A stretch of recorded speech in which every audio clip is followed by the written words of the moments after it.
We'll call this meeting to order. This is the regular meeting of the Bellflower City Council. It's Monday, August 12th, 2024 at 5:30 in the afternoon. Roll call, please. Councilmember Sanchez. Here. Councilmember Santinas. Here. Mayor Pro Tem Dutton. Here. Councilmember Morse. Here. Mayor Coops. Here. Mr. Smoot, please indicate the closed session items. Thank you, Mr. Mayor. You have two items on your closed session, items A and B listed on the agenda, and the council will recess to closed session for those two items. All right, we have no one in the audience, so we don't have to worry about public comments. So at this time, we'll recess to closed session. We'll call this meeting to order. This is the regular meeting of the Bellflower City Council. It's Monday, August 12th, 2024, a little after 7. We're reconvening to our regular meeting after having closed session, and we'll make an announcement through the city attorney. Thank you, Mr. Mayor and members of the council. With regard to item 3B, the council voted unanimously for items 1, 2, and 3 to initiate litigation through our office. Thank you. Roll call, Ms. City Clerk. Councilmember Sanchez. Here. Councilmember Santinas. Here. Mayor Pro Tem Dutton. Here. Councilmember Morse. Here. Mayor Coops. Here. We'll have the invocation provided tonight by Councilmember Victor Sanchez, followed immediately by the Pledge of Allegiance, and Elizabeth Oba, Director of Planning and Building Services, will make the Pledge of Allegiance. So stand with us.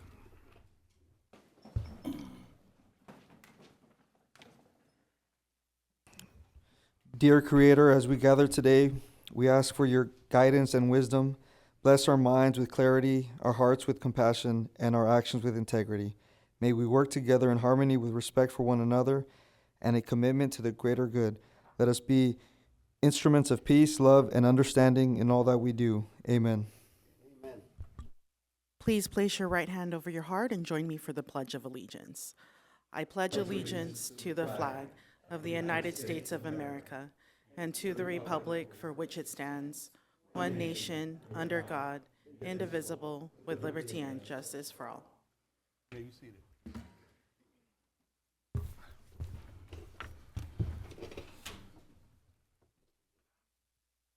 Council announcements. The 2024 Bellflower State of the City presentation will be held Thursday, October 3rd, 2024 at 11:30 a.m. at the Main Events Center. State of the City presentation provides an overview and an update on the city's recent accomplishments and future goals. I'm excited to share the amazing progress that we made this past year and what is to come. For more information regarding the event and how to purchase tickets, please call 562 area code 804-1424, extension 2267. Mayor Pro Tem Ray Dutton. Thank you, Mayor.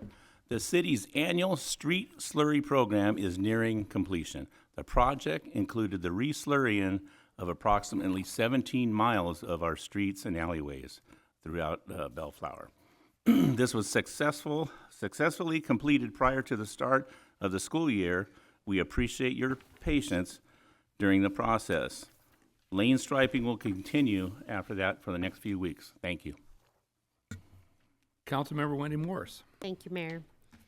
If you have witnessed or suspect you have been a victim of mail fraud or mail theft, please report it to the United States Postal Inspection Service.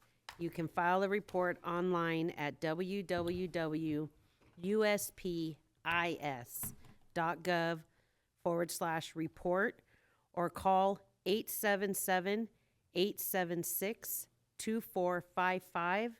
Additionally, police reports can be filed with the Los Angeles County Sheriff's Department by calling 562-623-3500. And I would really like to encourage everyone, if you have had theft, please report it. The more reports we have, the more we're going to be heard. Thank you. Thank you, Ms. Morse. Councilmember Victor Sanchez. Thank you, Mr. Mayor. Good evening, Bellflower. For Spanish-speaking Bellflower business owners and residents, the city is working with Asociación de Emprendedores to host a free 8-week program that will cover how to start, grow, and operate a business. The Fall 2024 course will be held in person with sessions every Tuesday from 5 p.m. to 7 p.m., beginning on September 3rd through November 5th, at the Bellflower City Hall, second floor, green room. Registration is now open. For details, call 714-627-2671. Para los propietarios de negocios y residentes de Bellflower que hablan español, la ciudad está trabajando con la Asociación de Emprendedoras para organizar un programa gratuito de 8 semanas que cubrirá cómo iniciar, crecer y operar un negocio. El curso de otoño de 2024 se llevará a cabo en persona con sesiones todas los martes del 5 p.m. a 7 p.m. a partir del 3 de septiembre hasta el 5 de noviembre en el Ayuntamiento de Bellflower. En el Green Room, en el segundo piso, la inscripción ya está abierta. Para obtener más información, llame al 714-627-2671. Thank you, Mr. Mayor. Thank you, Mr. Sanchez. You know, if I had to do it over again, I would have taken Spanish rather than German in high school, but can't do those things over. Councilmember Sonny San Ynez.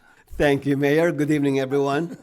The Bellflower Symphony Orchestra will be hosting its concert in the park at Carruthers Park on Saturday, August 24th at 7 p.m. The event is free and open to all. Don't forget to bring your lawn chair and no dogs or alcohol, please. For more information, please call 562-888-4276. I hope to see you there. Thank you, Mayor. Thank you, Mr. San Ynez. Public comments, Mr. Smoot.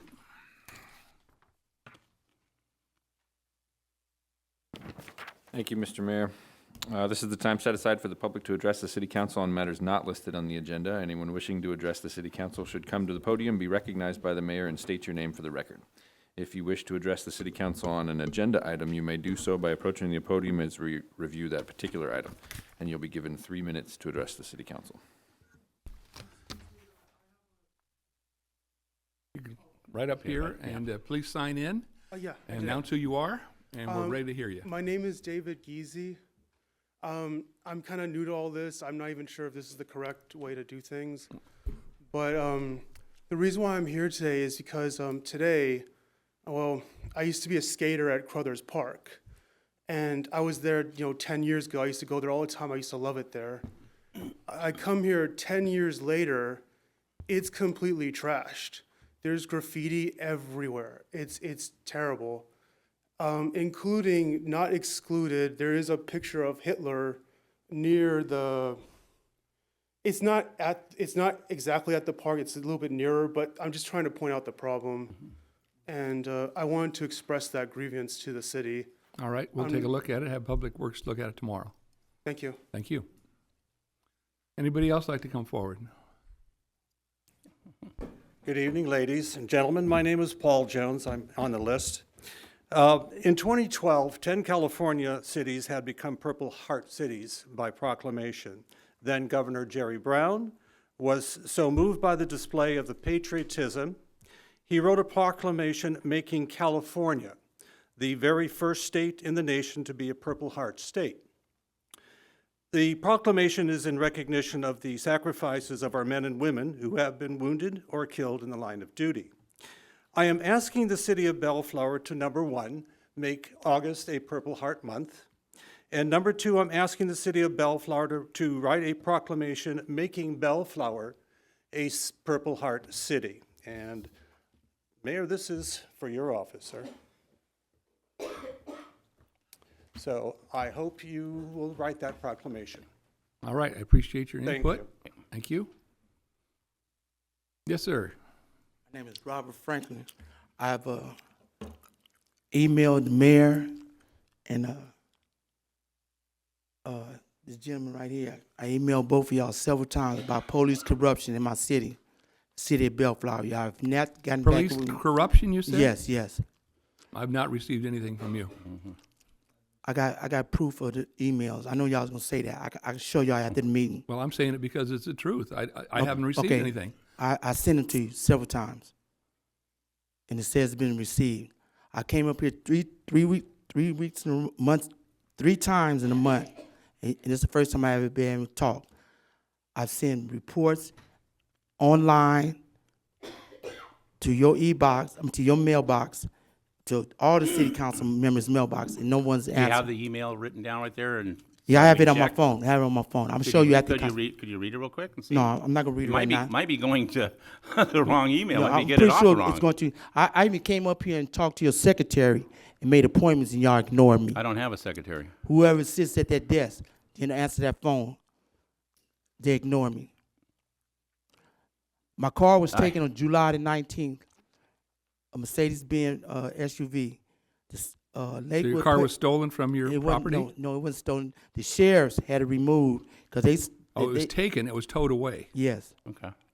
because the sheriffs apprehended me, took me to jail on a false arrest, took my key, and they kept my key for 90 days. I had to go to the Compton Superior Court to get a court order to have my property returned to me. When I got the property returned to me, just a key now, they gave me the key back, and all the mechanisms inside the key was destroyed. So they gave me back nothing. The Lakewood Police Department, Sheriff Department, as well as the Bellflower Detective Department, I got complaints of internal affairs and inside complaints filed with the department, has been investigating. It's taken a long time. They've been harassing me for the last year and a half. Who's been harassing you? The Lakewood Sheriff Department, falsely arrested. I've been falsely arrested 3 times and released. Now, you said you had your cars taken on July 15th? No, July the 19th, recently, on the street of Rose, because y'all was doing the pavement. Is that where you understand- live? You live on Rose? Yeah, on Rose Street, 9825 Rose Street. And I understood, I agreed with them that they can move the car, but I said the police had destroyed the key. Can y'all move the car in the back of my apartment? The landlord was right there, or the residents, and told them to tow the car in the back. They refused to do it. They towed it to another tow company and sent me a receipt, said they were storing my car and I owed them so much money. Now keep in mind, they took my car, literally when they took the key and destroyed it. All right, do you have your car now? No, I don't. They try to make me pay for a car that they destroyed the key for after arresting me falsely. This has been going on for months. My house has been broken into, a car has been spray painted, my car has And been you're blaming stolen. all these activities on the sheriff's The department? police are behind it. Oh, yes. they're breaking into your house and No, spray they're not painting it? breaking. Listen to me clearly. I'm When trying to making- understand what you're saying. When I'm making police reports about my house being broken into, I have them back there. I had 13 police reports. None of them had ever been investigated. They cite these reports as incidents. So when they put it down in incidents, there's no follow-up through it. All right. So your time's up, but I'm going to put you in contact with our Public Safety Director, Brian McNerney. And if you will meet with him outside in the foyer, let's get some information to find out what we can do to help. What you say his name was again? And well, the captain's here as well, but and maybe both of them can talk to you. But I'm sure that there's something going on that we They want to give figure me out. fake tickets. Well, we're going to figure this out for you. Yeah. Do you want to meet with them outside here?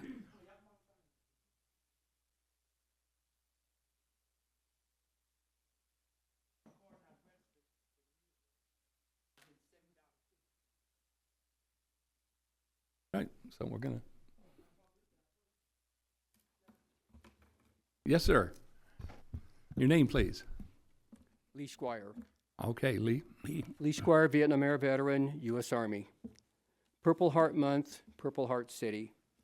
On behalf of all those residents of Bellflower who have served this country and those who are Purple Heart Medal recipients, for those who have been killed in action and those who are wounded in action, I ask for consideration by the City Council of a proclamation in honor of August is Purple Heart Month, and for this City Council to become what is called a Purple Heart City. The Purple Heart Medal stands for Some Gave All, and All Gave Some. Thank you. Thank you.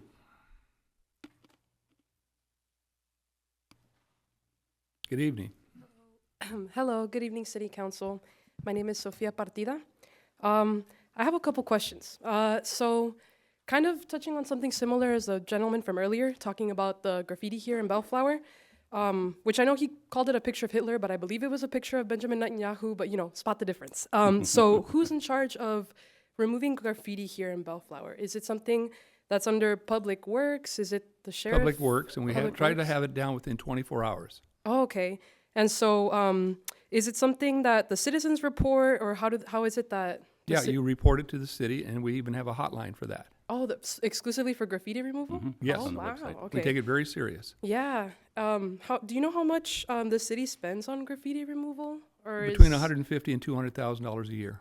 Oh, okay. Okay.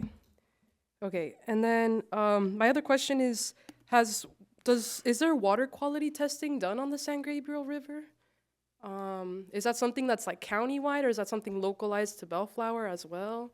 Well, that's not our water source, if that's what you're asking. That's where the water from the mountains runs through into the ocean. But we don't use that water to drink in the city of Bellflower. Yes. And there's several different water companies in Bellflower, and they all take tests of their wells and of their water to make sure that it's within the right tolerances. Yes, I'm aware that it's not our water source, but I was just curious if there is any testing done on the Bellflower portion of the San Gabriel River. Well, We don't own it. we don't own it. It's a separate entity. But the water, it starts in the mountains, goes all the way to the ocean. So every city would have to, whatever's going on in that river bed is consistent from the sanitation district. So, Okay, and then but that's not in the Bellflower city of Bellflower's jurisdiction. okay, and then my other question is, if me as a citizen, if I wanted to ask the city council to put lights at the skate park, how would one go about that process? I only ask because I walked by the other day. It was a lot dark, and there was a group of like women roller skating, and they had their phone flashlights on, and I'm like, well, what if we got some lights at the skate park? I'd have to check with Parks and Rec, but I think that primarily is being used during daytime hours. I don't know if we've ever promoted the idea of having nighttime skating there, but we could check on that for you. But it is a part of our Parks and Rec department. Okay, I can probably add a little something, Dan, if you want. Mayor, the Yes. skate park. There you go. I've never used it, but Mr. Stanionez has.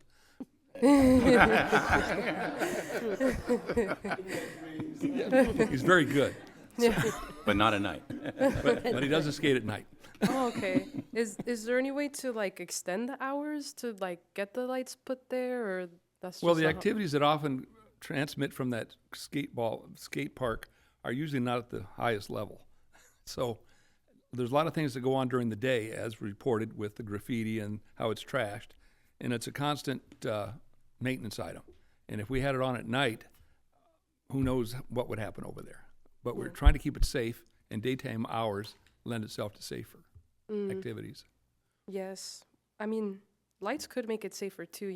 It's a deterrent of many things. A Are you a well-lit skater? environment. No. Okay. I don't think there's no utilities over there because it's county property. Oh. We lease the dirt for that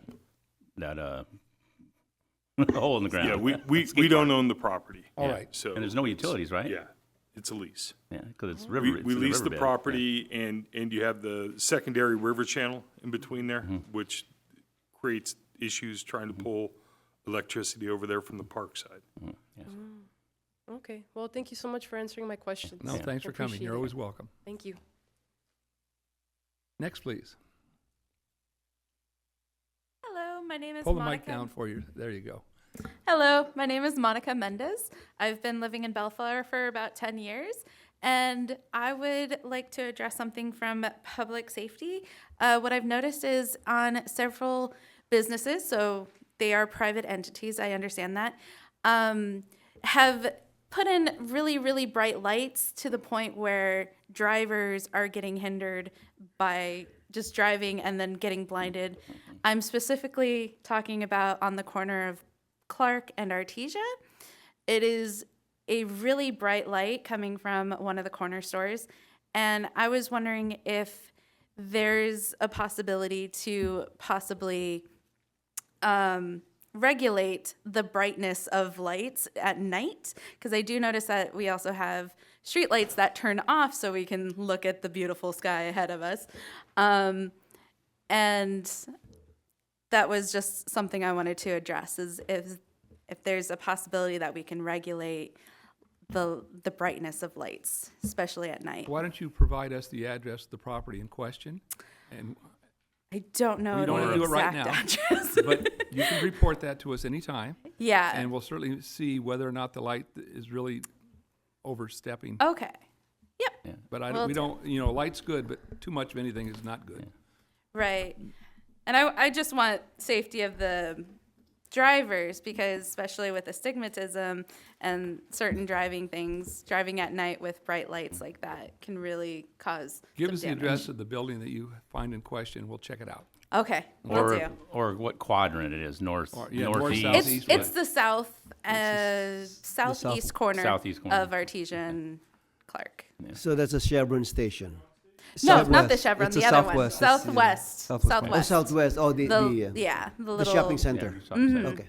But you can also talk about the auto group that's on Artesia going further west. They also have a bright light, and I can't imagine being in that apartment complex across the street at night, feeling like it's complete daylight. So. Mayor, if I may? There's a Go right few.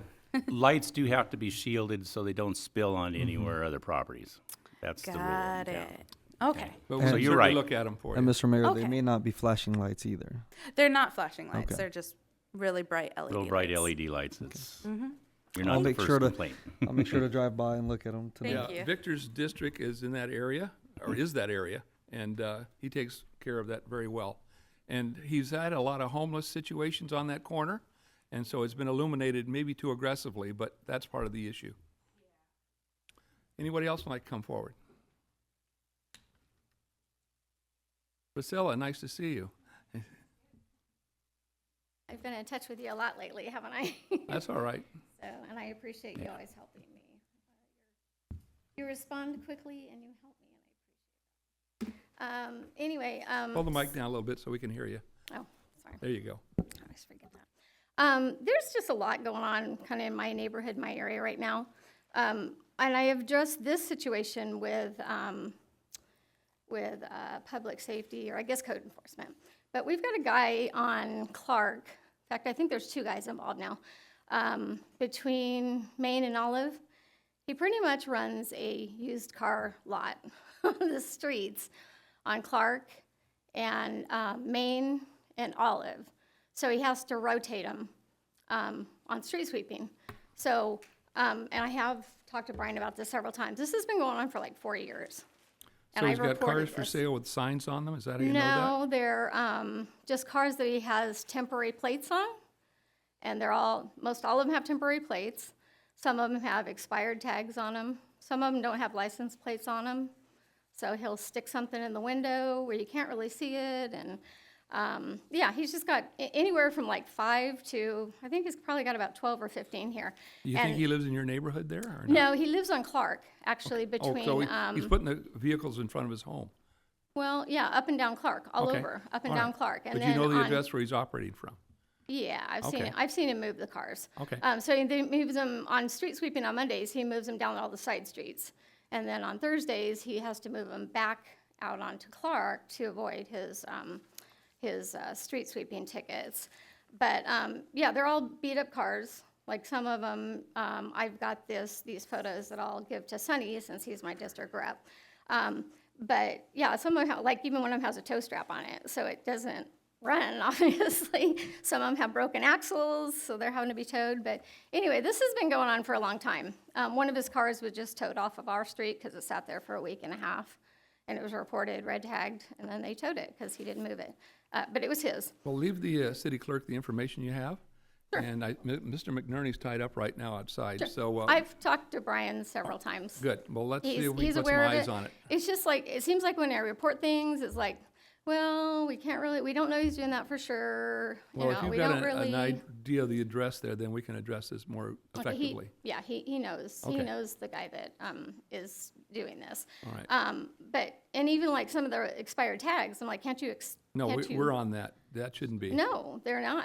I mean, they'll do it like once, but then they don't do it again. So there's a lot of them up and down. All right. Anyway, and the furniture store there and that guy's involved too, but he's on Clark and Main. You're right. And he always dumps his furniture out there. I think that he picks up in places. So he dumps his furniture out there, and it sits out. It's been out there for 3 weeks now.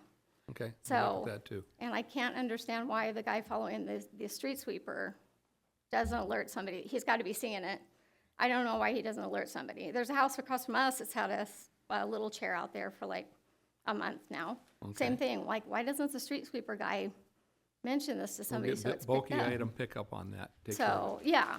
So, and I know I can call, but why should I have to call for all this it. No, all I the get it, time? It's but like, now that we know of it, we're gonna take care of it. and then there's the building, I think I emailed you on at, well, you and Sunny, at 16108 through 161116 Clark. And I kind of questioned that business because it was the dark tinted windows and the bars, and looks a little shady. But you guys went out and checked, said it's a legitimate business, but it just looks like crap. There's like, I get it. it's blacked out windows and half hung curtains or sheets or what are there. There was furniture in the front of that for probably 3 or 4 weeks. So is that something we can get taken care of? We'll try, you Okay. know, but they Okay. have certain rights, but aesthetically, it looks terrible. I get it. Yeah, okay. Anyway, Okay. you've used all your time, I a little know. more. I hope we got them all. Okay, thank you. Thank you, Priscilla. Anybody else like to come forward? Good evening, Mayor, City Council members. Oscar Villagomez, Manager, Bracken Seat. I'd like to go last. Our favorite Keep it- librarian. Yes, sir. Thank you. Our only librarian. Our only librarian. That's why you're our favorite. I got a couple more. So I wanted to come tonight to remind the community of Bellflower that the library still has free COVID tests. I know there's been a surge this summer. Again, these are free. No library card required. And these are being provided by LA County Public Health. You can visit us at the library and just ask for one at the customer service desk. And we are giving 2 tests per person. Along the same topic, we are hosting a free vaccine clinic this Wednesday, August 14th from 1 to 3 p.m. Again, it's public health. They will include COVID and school readiness vaccines such as MMR, polio, Hep B, DTaP. And You're going to have vaccinations for all those maladies? COVID, polio? the school readiness vaccines, yeah, they'll have those there. It'll be this Wednesday from 1 to 3 p.m. Again, that's free. That's 1 o'clock 1 to 3 o'clock o'clock to 3 o'clock. on yes, sir. Flower Street. Yes. And you need not make an appointment. Just show up with your arm. Walk-ins are accepted if somebody wants to. Yeah, pretty much. You don't have to have insurance. It is walk-in, but if you do want to make an appointment, you can. And that would be at myturn.ca.gov if somebody wants to make an appointment. But like as you mentioned, they are taking walk-ins.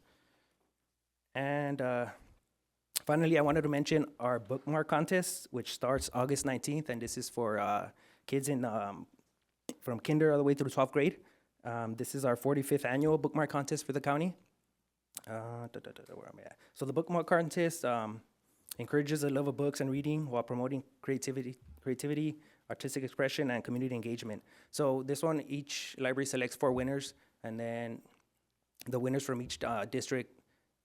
Well, they'll have a grand winners that are selected by From the each supervisors. city council district, they'll be determined? Yeah, 4 Okay. from each district, so 20 overall, and they'll have their bookmarks printed, and then we'll distribute those. They'll get honored by the supervisors.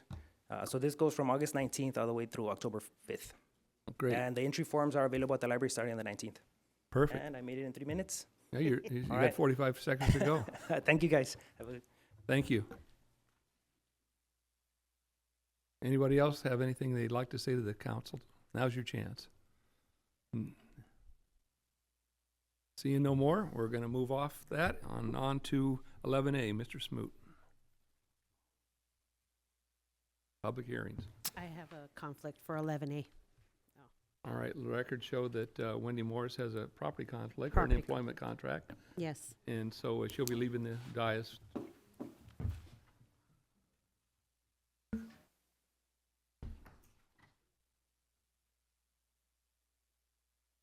Mr. Mayor, Mr. Delalonga is going to take this presentation for you. Great.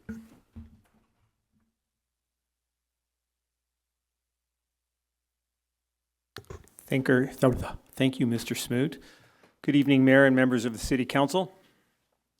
The public hearing item in front of you today is to consider a grant application submitted by Craig Frisinger, owner of Krager's Entertainment LLC and Frank's Restaurant for Chapter 2.3 of the Business Assistance Plan. Chapter 2.3 of the Economic Development Business Assistance Plan was adopted on April 8th, 2024 to help businesses comply with federal, state, and municipal sales tax requirements in an effort to prevent the premature closure of established restaurants in the community. The maximum amount of assistance provided through the program is $20,000 annually, not to exceed a total of $100,000. The program terminates if the grantee closes the business for more than 2 weeks, fails to maintain current payment schedules with the California Department of Tax and Fee Administration, the CDTFA, or if the sales tax debt is paid off in another way. The grantee must meet all grant requirements based on the program's policies and procedures now and annually to receive any future payments. Jamie Frank opened Frank's Restaurant in Bellflower in 2009 on Alondra Boulevard. The restaurant moved to the downtown in 2014 to the corner of Bellflower Boulevard and Walnut Street as part of a redevelopment project. Believing in the popularity of the restaurant and the brand, Mr. Frisinger purchased Frank's Restaurant in 2019, assuming the debt of the previous owner, approximately $690,000. To date, he has paid down over a third of this debt. The negative impacts of COVID-19 shutdown and the post-pandemic inflation experienced by the restaurant industry has also made it difficult for Mr. Frisinger to keep up with both the previous owner's tax debt payments and his current obligations. As a result of these challenges, he did not make 2 quarterly sales tax payments in quarter 4 of 2022 and quarter 3 of 2023. To address this, Mr. Frisinger has made payment arrangements with the CDTFA regarding his missed payments. He's in negotiations with that same agency for an offer and compromise agreement regarding the previous owner's debt, and he is seeking some assistance from the city. He has applied for Chapter 2.3 of the Business Assistance Plan, requesting the assistance for delinquent sales tax obligations. Economic Development staff and the city's restaurant consultant, Liz O'Neill, reviewed the application package and determined that Krager's Entertainment, LLC, qualifies for the program and meets all the requirements.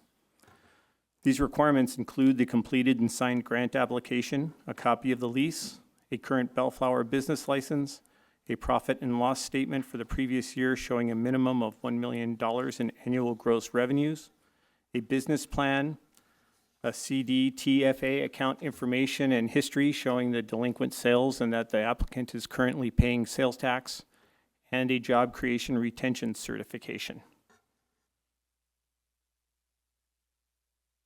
Staff recommends the City Council open the public hearing, take testimonial and documentary evidence, and after considering the evidence, consider adopting a resolution number 24-48, or alternatively, discuss and take other action related to this item.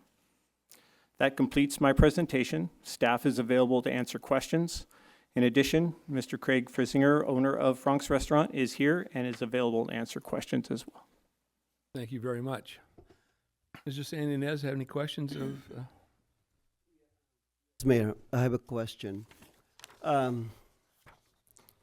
If I recall correctly, the previous owner of Frank's also applied for sales tax kind of relief a while back. Is my recollection correct? Yes. And that's how many years ago was that? 2016 is when that application was made and approved. Okay. So how much was granted to the previous owner of the business? The previous owner took advantage of $30,000 of that program. 30,000, okay. That was about 8 years, you said 2016? Yes, the first payment was $15,000 in 2016, and the second payment was another $15,000 in 2017. About 8 years ago, okay. All right, that's all for now. Thank you. Thank you. Mr. Sanchez, questions? Thank you, Mr. Mayor. Just curious, actually, this is the first I've heard of that program.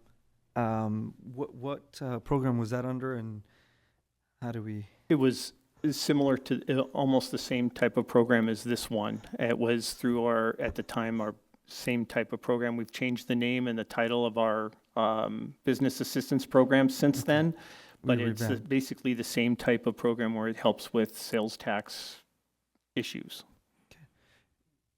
The funds out of what resources are they coming out of? Would they be coming out of to facilitate this kind of a support? These funds are budgeted in our Economic Development Fund for the same programs such as the facade improvement and so forth. It's from our general fund. They're intended to, but they are, correct me if I'm wrong here, when we budget with the intent of supporting our small businesses in our downtown? Yeah, and citywide. And citywide, that's what, yeah. Yeah, both. That's right, we amended that. Yes, we That's did. good. Very good. Is there a structure of repayment here? This is a grant. It is a grant. Okay, perfect. All right, thank you, Mr. Mayor. All right, Mr. Dutton? Yes. Question, Yes. Councilmember Sanchez, question. Was it a program before? I don't think it was a program when it was initially granted to the previous owner. I think it was we codified this grant, specific grant, in April of 2024. Prior to that, there was no, in my recollection, there was no program. It was an agreement with that. Agreement, but yeah. it wasn't open to anyone. But in 2024, we open it to anyone who qualifies. Correct. Let me just clarify that. Yes. Okay. All right. Mr. Dutton? Mine also is a follow-up question on the 2016 previous owner. Was that a grant at that time? It was. Okay, that was all. All right. So I have no questions. I think we've already gone over that. So looking for a motion to open the public hearing. I'll make a motion to Second. All right, so we have a motion by Councilmember Sunny San Ynez, supported by Councilmember Victor Sanchez. Without objection, that'll be the order. Does anybody in the audience like to come forward and give any testimony? Please, now's your chance. John Paul Dreher, Bellflower. I and my family used to own the former, I guess we would know as Jay's Pizza Wonderful restaurant. place. Yeah. Now it's a Papusa restaurant. We owned the strip mall on Alondra and Clark. And I never knew about a program like this because when my relatives inherited the building, there were roofing problems, and they felt like they would rather sell the building than get something like this. I didn't know there could be such help. Like, is there help also for landlords if you have other issues for your property to keep in business? But also, could Franks renegotiate their lease? And can they make an agreement with the state for sales tax to pay it more quickly? Or there should be, what's their business plan in this? How do it really improve? This is a big amount of money. I have a restaurant building in Paramount, and my restaurateur was only behind like maybe $3,000 or $4,000 during the height of the pandemic, and has paid it back. So I'm really concerned about the overall business plan, because this is a lot of money. And how did it get this far? And will other businesses be able to, be advertised, about these possibilities to save other local businesses? This money could also go to, but I've enjoyed Franks for many years, and I know Assemblywoman Sally Havas has been going there a lot more frequently. She couldn't come tonight, but I hope that they can readjust their whole business plan to make this work, and also for taxpayers. Thank you. Thank you, John Paul.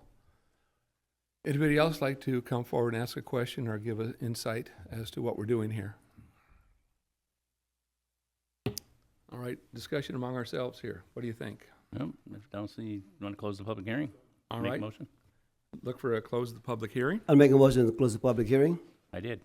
Okay. Oh, you did? Oh, second the motion. Okay, so we have I a thought you were motion by Uh-huh. Ray Dutton, supported by Councilmember Sunny San Ynez. Without objection, that'll be the order. The public hearing is now closed. Any discussion among ourselves here before we go for a motion? What are Yes, your Mayor, thoughts? I'd like to talk about this.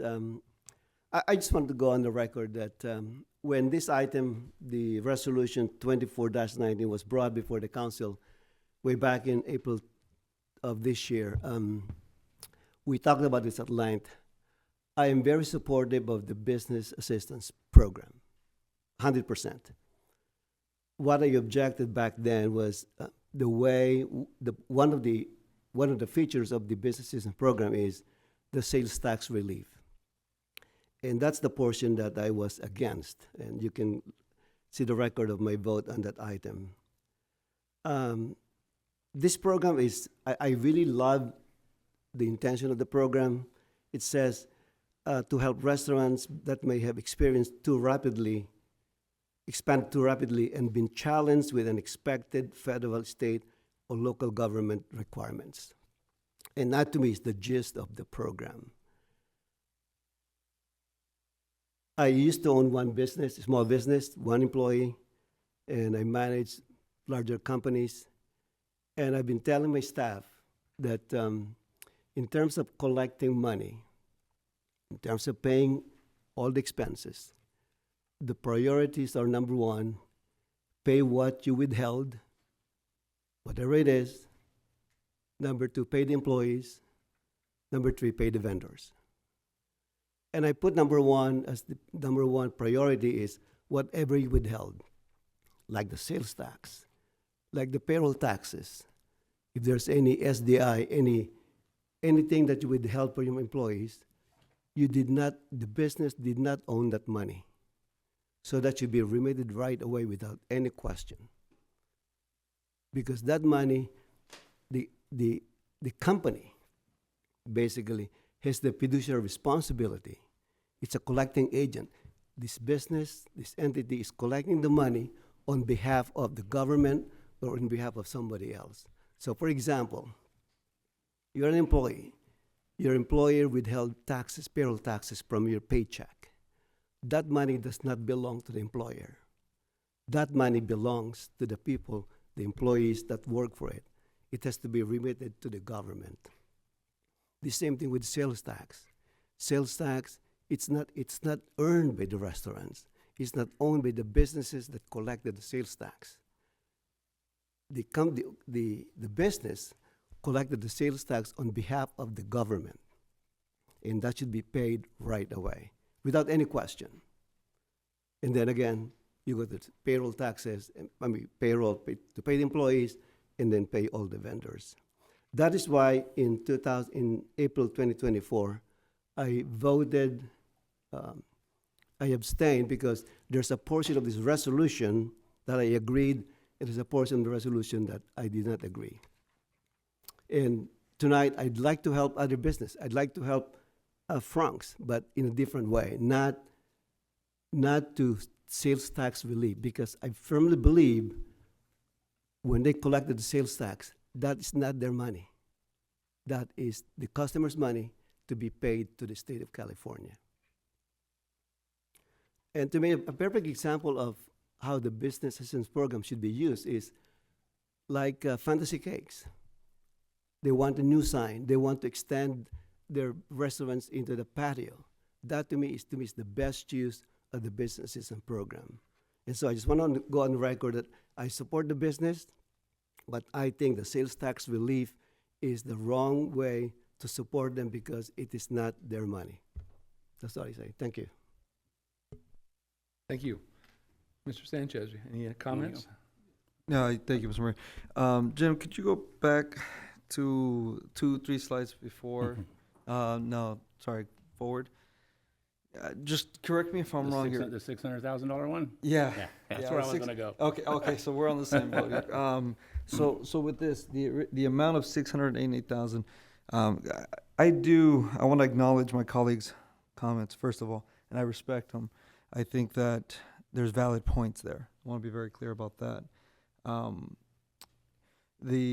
think the difference in the way that I'm thinking here about this current project or this current situation, is that it's an inherited debt.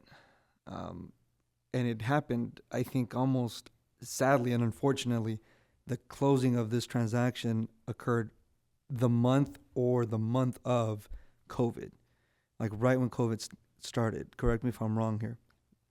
We might have to check with the applicant for that one. Or the year after or something. Yeah, around there, around the timeline. And on top of that, and in my understanding is that throughout the course, since the transaction, the applicant in this case had been, it's clearly show that he had paid a third of the total amount. So I think that there's, and I remember the April meeting. You brought up there was another concern that was brought up, and I don't remember who it was, but there was another concern about someone intentionally falling into debt, IRS debt, to be able to qualify for these programs. I don't know that that's the case here. I think that the case here is that there was a transaction made with a good faith business, and the world took a turn for unfortunate worse globally, not just in California, not just in Bellflower. And so I think that is what allows for the opportunity to be outside the box here. Am I making sense here? You are. Okay, that's where I'd like to point that out. Every case is going to be different. Every case is going to be different. Every case will be different, and it's our job and staff's job to provide us with the data to make the best decision that we can in the moment in time. And so that's where, and it's clear that, Jim, correct me if I'm wrong, or Mr. De Longa, in this scenario, the applicant is current with tax. He's making his payments. He is after those 2 quarters that he did miss. Right. He has been current. Okay. And correct me if I'm wrong, and you may not know this, maybe this is a question for the applicant, but the applicant has made multiple attempts to negotiate and to work with the appropriate body in this case to either find a solution that is more amicable, like I don't know, what would it be? Not a buyout, but you know what I mean, like a debt relief negotiation. Yeah, he's currently working with that same agency to try to address that 600,000 or whatever's left, the 475, and potentially get that reduced because he's made such progress on it since he's taken over that debt. And he's worked on a payment schedule or payment agreement with them for the 2 quarters that he missed. So Okay. he's trying to work with them and to get that taken care of. Yeah. All right, perfect. Thank you. All right, thank you, Mr. Mayor. Thank you. Mr. Dutton? Thank you. This is exactly where I was going to go for. I've been in business over 35 years. I've did everything that Sonny talked about, is save for the taxes you owe, make sure the payroll's paid, make sure the vendors are paid. Sometimes there's struggle. Being in business is only best guess with an education.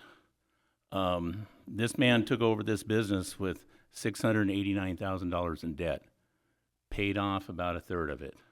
Okay, COVID hits. I'm still coming back from COVID, and I've been in business 35 years. It's not the same. And every restaurant that I go to is struggling. And then I don't have to tell you what it costs to eat at a restaurant. And some people aren't coming because it costs so much. Things have changed the way that inflation does. And this is what will set things in reverse in the business world. You do what you can, and as a city, we have programs for certain things.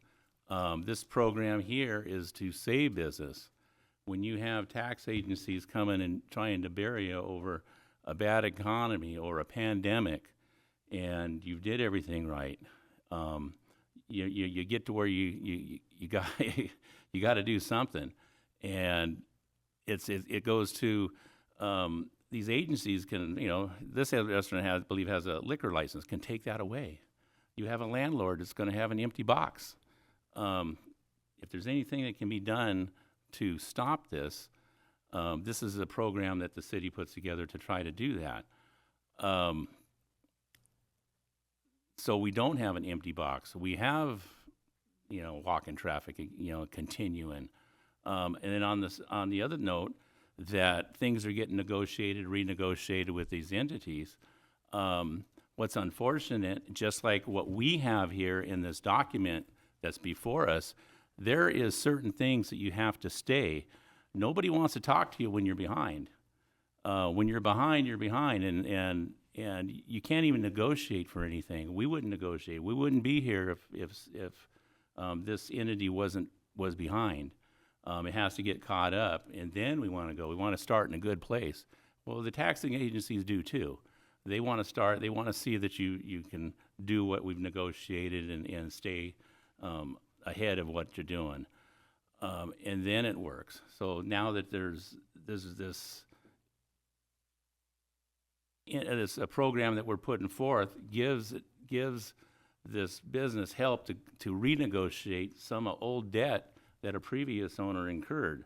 I can't imagine how these agencies in good times let this kind of debt go to $689,000. And this gentleman has showed good faith of paying a third of it. That's a big something to chew off. And anyway, I just wanted to put that out there, that there is progress. That's it. All right. Mayor, can I have a follow-up question? Yes. I'm thinking outside the box here. Is there a way we can restructure this so it's not a sales tax payment relief?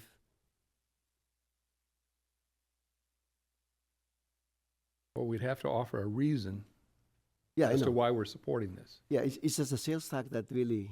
Well, what, do you have a suggestion as to what else you would call it? What kind of other incentive can we give him that is not a sales tax bailout? That's my question. So you want to change, is it something we can change tonight? Or is it something that we have to go back and come back in 2 Because weeks? I understand now getting more information about this. Yeah. It's just a sales tax that, to me, I mean, you are an Oh, employee. yeah, I know exactly what you're talking about. But this is a different, that's what we, like Victor said, this is a whole different situation. This is given Right, I money. This is somebody else's debt that this man chose to take on to keep that restaurant. That's what I'm getting at. Because if that's the case, why are we making this a sales tax relief? I don't think it's, it is just. It is a sales tax relief. That's Well, we want it to go, we actually, that's the big gorilla in the room. That's the program. We would like the program to pay that. Right, but. To try to pay this, because nobody wants the Board of Equalization tax agency coming after you. They have too much power. I understand, but my concern is we're setting a bad precedent for other businesses to to pay their sales tax. That's what I'm really, I cannot chew that. Well, I don't think we'd want to give it to him and say, oh, he needs to remodel, and then where do you think the money goes? And then he could,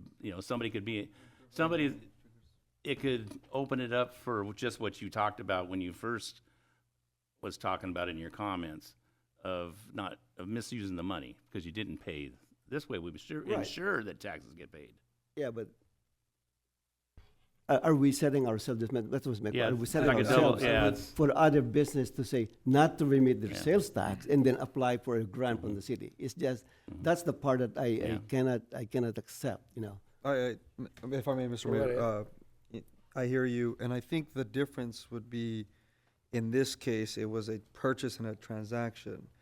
So I think there's a wiggle room there for that's what I'm looking for. differentiation. That's what I'm looking for. Can we go put a word in there for old, previous tax issues from other owners? Something like that. I just don't want to open this to another business. But basically, the effect is where we might inadvertently encouraging another business to say, don't pay your sales tax because you can apply for the city. Another grant, because it's now codified in Resolution 2419. That's what I'm very concerned about. But if we can find a way to help the business without the sales tax relief, then I'm for it. As I said earlier, I want to help the business.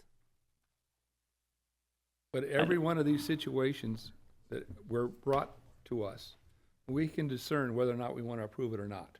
And if we suspected that they actually were doing what you suggested, holding back their sales tax money so that we could come in and rescue it, we don't have to approve them. We still are holding all the cards here. But once you open the Pandora's box, it's. But they have to apply. They got to be up to date on their rent. The bottom line is we want to preserve these businesses. Oh, absolutely. I completely agree with And look that. up there, 2014, this guy's had a viable business, not only him, but his predecessor. 28 employees are going to be out of a job if he were to close. Plus, his location, he's in a focal point of our downtown situation. It's not like he's in some obscure area. We want to support Bellflower Boulevard business and all businesses, but this one's right on the boulevard. That's how I'm looking at it. Mr. Mayor, I think our colleague, our member Salinas understands that part. I Right. think he's saying, how do we word it in a way where or do it in a way where it's not. We're not encouraging. It's not Can I- encouraging. That's. Ask Jim, when an application comes, there are some hurdles that the business owner has to prove to you, like financials, all kinds of things. This is investigated for the Pretty thoroughly. financials pretty thoroughly. Correct. There are certain requirements and criteria that the business must meet before they are even eligible for this to come to the council for consideration. They must owe at least 100,000 in sales tax. That's a significant amount. And it's got to be owed by a single entity at a single address. It can't be a cumulative amount from multiple dining establishments or locations. He must have garnered a minimum of $1 million in annual gross revenues during the 12 months before filing the application. And at the time of filing the application with the city, the applicant must demonstrate it's currently paying its sales tax. So it's, they went through maybe a hard time, missed a couple payments such as francs, and are now trying to get back on track and have been on track since then. So we looked at the, for example, in this case, we looked at the CDTFA's payments and saw that they've been current since those two missed quarters, and that he was current, that his property owner, since he does rent, has paid, is signed off on the application as well, and he's current on his rent. So we do look through this. We even, as I mentioned in the presentation, Liz O'Neill also helped us review this application and make sure he met all the requirements. But it wasn't just any business. The hurdles that you just heard our director say, that it's, $100,000 in debt. I mean, Right, a million. I mean, we're talking some major. But how about hurdle. Councilmember Sanchez's idea of making this if it was inherited from a previous owner, then you limit the ability of the business owner to do this even further. Mr. So Mayor, make it another requirement. if I might, I think we need to be a little bit careful here because the program terms, the council has already adopted. If the council wants to make change to the program terms, we can do that, but we don't have that agendized tonight. Right. When a business comes to us for business assistance under your programs, they have a number of programs under your economic development that they can apply for, and a number of different areas and types of business assistance they can apply for. In this particular instance, the applicant applied under this sales tax relief program. Now, as the council adopted it, if the council wants to make amendments to those, we can bring you back an item to do that. But the I application don't think we before want to you do is that. within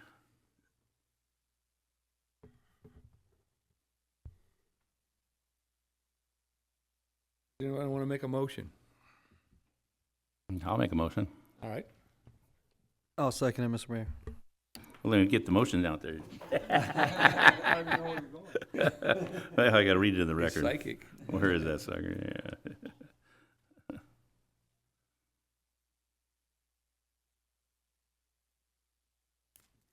I'd like to make a motion to adopt resolution number 24-48, authorizing the city manager to enter into agreement file number 1055 with Crazer Entertainment LLC in the form approved by the city attorney. I'll second it. All right, so we have a motion by Mayor Pro Tem Ray Dunton, seconded by Councilmember Victor Sanchez. Please poll the council. Councilmember Sanchez, Aye. Councilmember Santinas, Abstain. Mayor Pro Tem Dutton, Aye. Mayor Coops. Aye. Motion carries. Mr. Smoot, 12A, please. We need to call Councilmember And let's Morse. call our Councilmember Morse back in the room.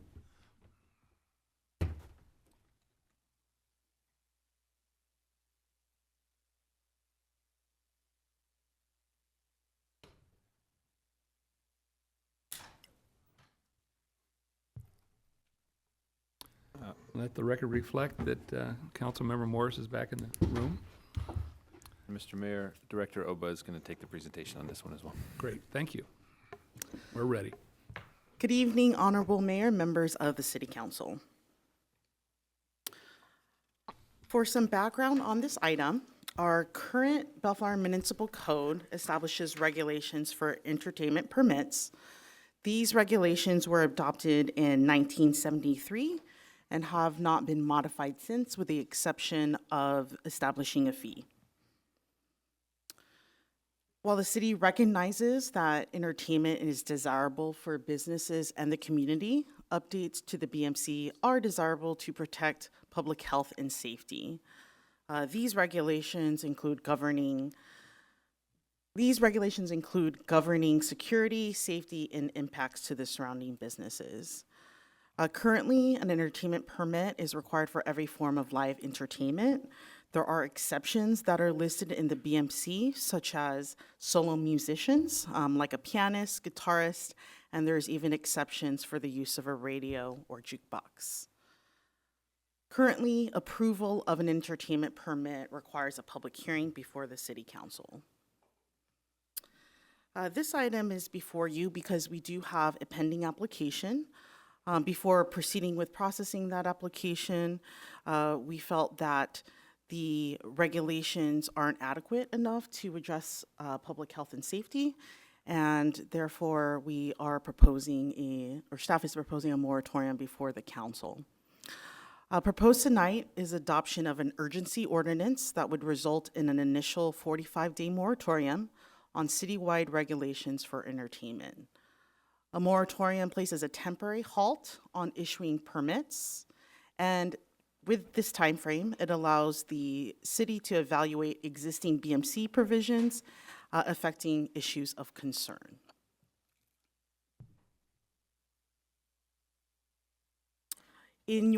Attached to your staff report, there are draft regulations that are provided. These regulations are included for council to consider and provide direction on. So in summary, the draft regulations establish a one-stop permitting. This means that if you obtain an entertainment permit, you don't need to get any additional permits, such as a temporary use permit for special events. It does limit the permit to 1 year, and at the anniversary date of 1 year, it does need to come back before the director, myself, for review. Permits would not be transferable. This means that if a business ownership changes, the permit is not transferable to the business owner. The new business owner would need to obtain an entertainment permit in his or her name. Applications would include detailed description of the entertainment, security plans, and sound equipment being utilized. Also included in the draft regulations are general conditions of approval that would include maintaining liability insurance, abiding by designated operational hours, implementing safety concerns, such as registered security personnel, and in terms of alcohol-related conditions, restrictions on outdoor consumption and mandatory training for employees serving alcohol. Included in the draft regulations are that if there's any changes to the permit information, that must be communicated to the director within 30 days.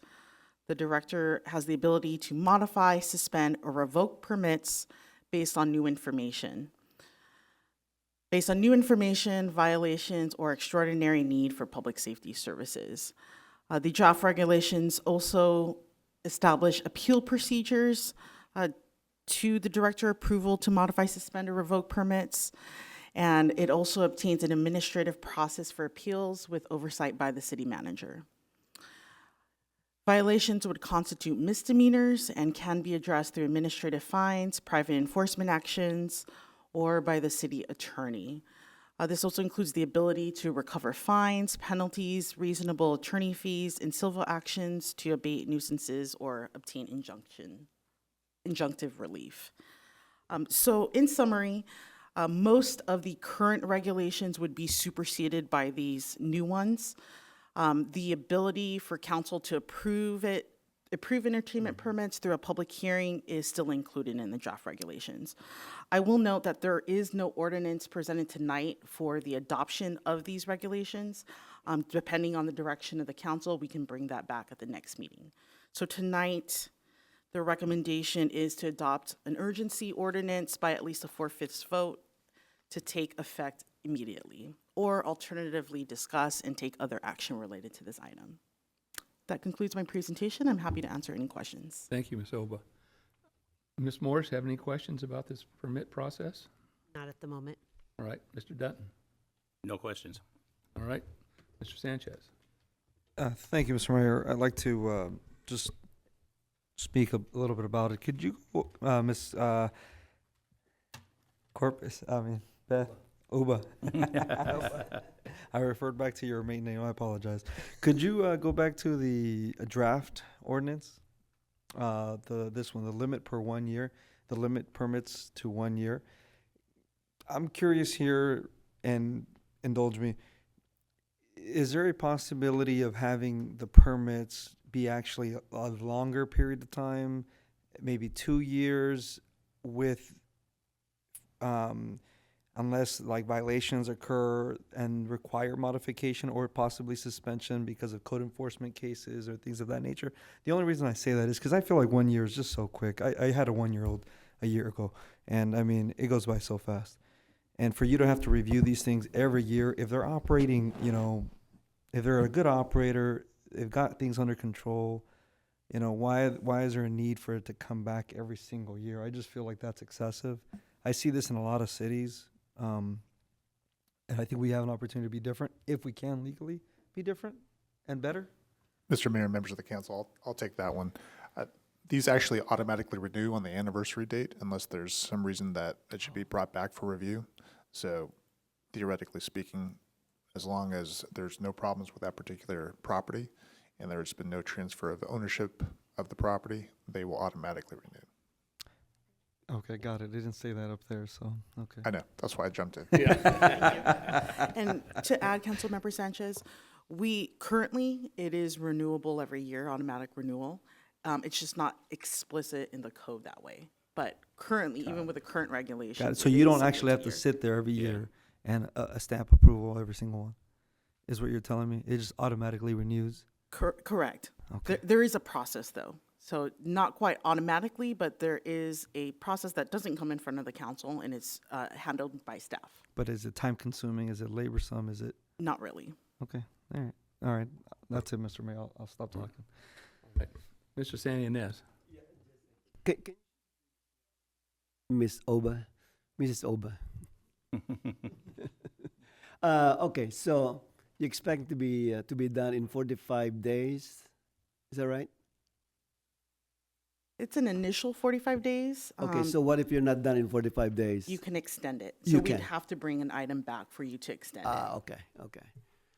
Because I'm concerned about the pressure on your staff to do this in 45 days. Okay, all right, that's all I have. Thank you.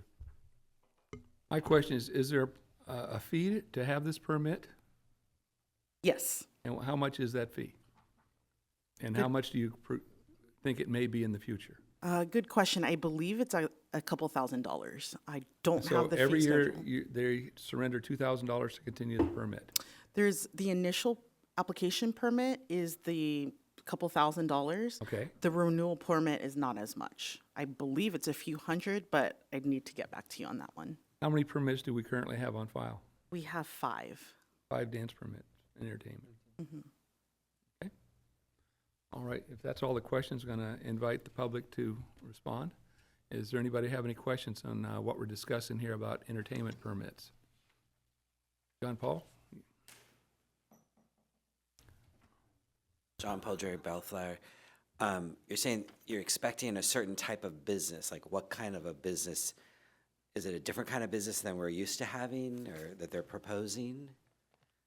Curious to cause this moratorium to go into effect. We're Is trying that to why? update it more than anything else, but there have been more different kinds of dance clubs than there have been in the past. So we're trying to create something that encompasses all the possibilities. Now, as mentioned earlier, how long has it been, Ms. Oba? About 10 years since we've had any evaluation of this? 1973. Okay, so decades. Oh, before my dad was on the council. When you were in high school, we did this last. So when we have now received the potential entertainment inquiries, we're trying to put some eyes on this and say, hey, what we had in 73, is that appropriate in 2024? Well, back then we had something really. It was really different on Artesia Boulevard. That's probably why we got this 1973. There's an element of that as well. You know, but we want to try to protect the city and still offer the chance to have entertainment like this. Yeah, so I'd be curious, are there any other types of entertainment, you want to be more inclusive, and if you're going to rewrite it, can it be more inclusive of other possibilities and We're looking at considering that, but we want to best practices in other cities? Yes, but we're gonna, at this point, we're thinking about, and we're gonna vote on it, whether or not we should declare a moratorium so we can reevaluate where we're at and what we're gonna ask for in the future. And that's all this is about tonight, trying to improve the I'm situation. surprised we had the same rules for when we had that dance club on Artesia. Yeah, that's interesting. Okay. Now, again, that was 1973, so. And I don't know if it's ever considered a dance club. That was, yeah, well. So, anybody else have any comments on this consideration item? All right, so. No more public? No more public, so if you would like to make a motion Yeah, on this? I'd like to make a motion to adopt urgency ordinance number 1433.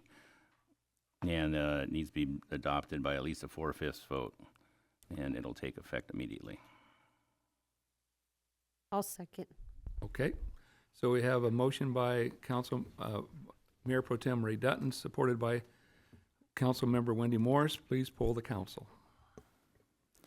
Councilmember Sanchez. Aye. Councilmember Santinas. Aye. Mayor Pro Tem Dutton. Aye. Councilmember Morse. Aye. Mayor Coops. Aye. Consideration item 13A, Mr. Smoot.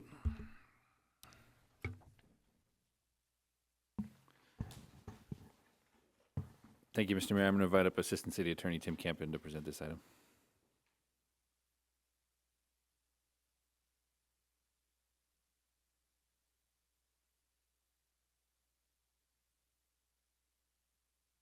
Mr. Mayor, members of the City Council, good evening. Presented to you here, there are no graphics. This is a fairly simple matter, and I'll make it as quick as I You can. don't have pictures of the property? Well, I assume you've driven past it Well, and we you all know have, it well. but for the public's knowledge, I thought. Before you is Resolution 2444 requesting that an abatement, lien, and collection by special assessment be authorized. This concerns property located at 17046 Bellflower Boulevard, just a few blocks from us here on the corner of Bellflower and Park Street. This is also known as the vacant bank building lot. It has been intermittent compliance with maintenance over the last several years. Generally speaking, the owner has been responsive when code enforcement calls rather than taking proactive measures to maintain the property. But even those responsiveness seemed to fail at the end of last year. Promises to abate things like overgrown vegetation, trash, debris, bulky items being dumped in the parking lot, graffiti, and just the look of the boards over the windows were promised to be addressed. They were not. So on April 15 of this year, pursuant to an abatement warrant, city staff and Public Works in particular did an excellent job of abating these particular items of overgrown vegetation, picking up the trash, debris, bulky items, painting over the boarded windows such to make it look less like boarded up windows and more consistent with the structure itself. The city's graffiti program has done an excellent job of responding to graffiti on the building when it does happen. Following the abatement, an appropriate demand letter was sent to the owner, who referred us to his attorney and said that basically the attorney would be contacting us. We did not hear back, which is why we did not engage in this presentation of this resolution in early July as we anticipated. We sent a new demand letter, again noticing that this would happen, this resolution would be presented tonight. Just as we were presenting our draft resolution and staff report to the clerk's office, the owner got a message to us requesting 60 days to pay the amount in full. Given the lack of responsiveness, having a prior opportunity to pay this in full, by the first time this was supposed to be heard in early July, we decided to present this in any event to have this lien approved for recording now, and then provisionally provide 60 days in order to pay in full before we actually do the recording. We believe that doing so will provide the proper incentive to pay in full, and we ask that you provide the city attorney the discretion to evaluate whether the owner is acting in good faith and will in fact pay in 60 days or is simply malingering.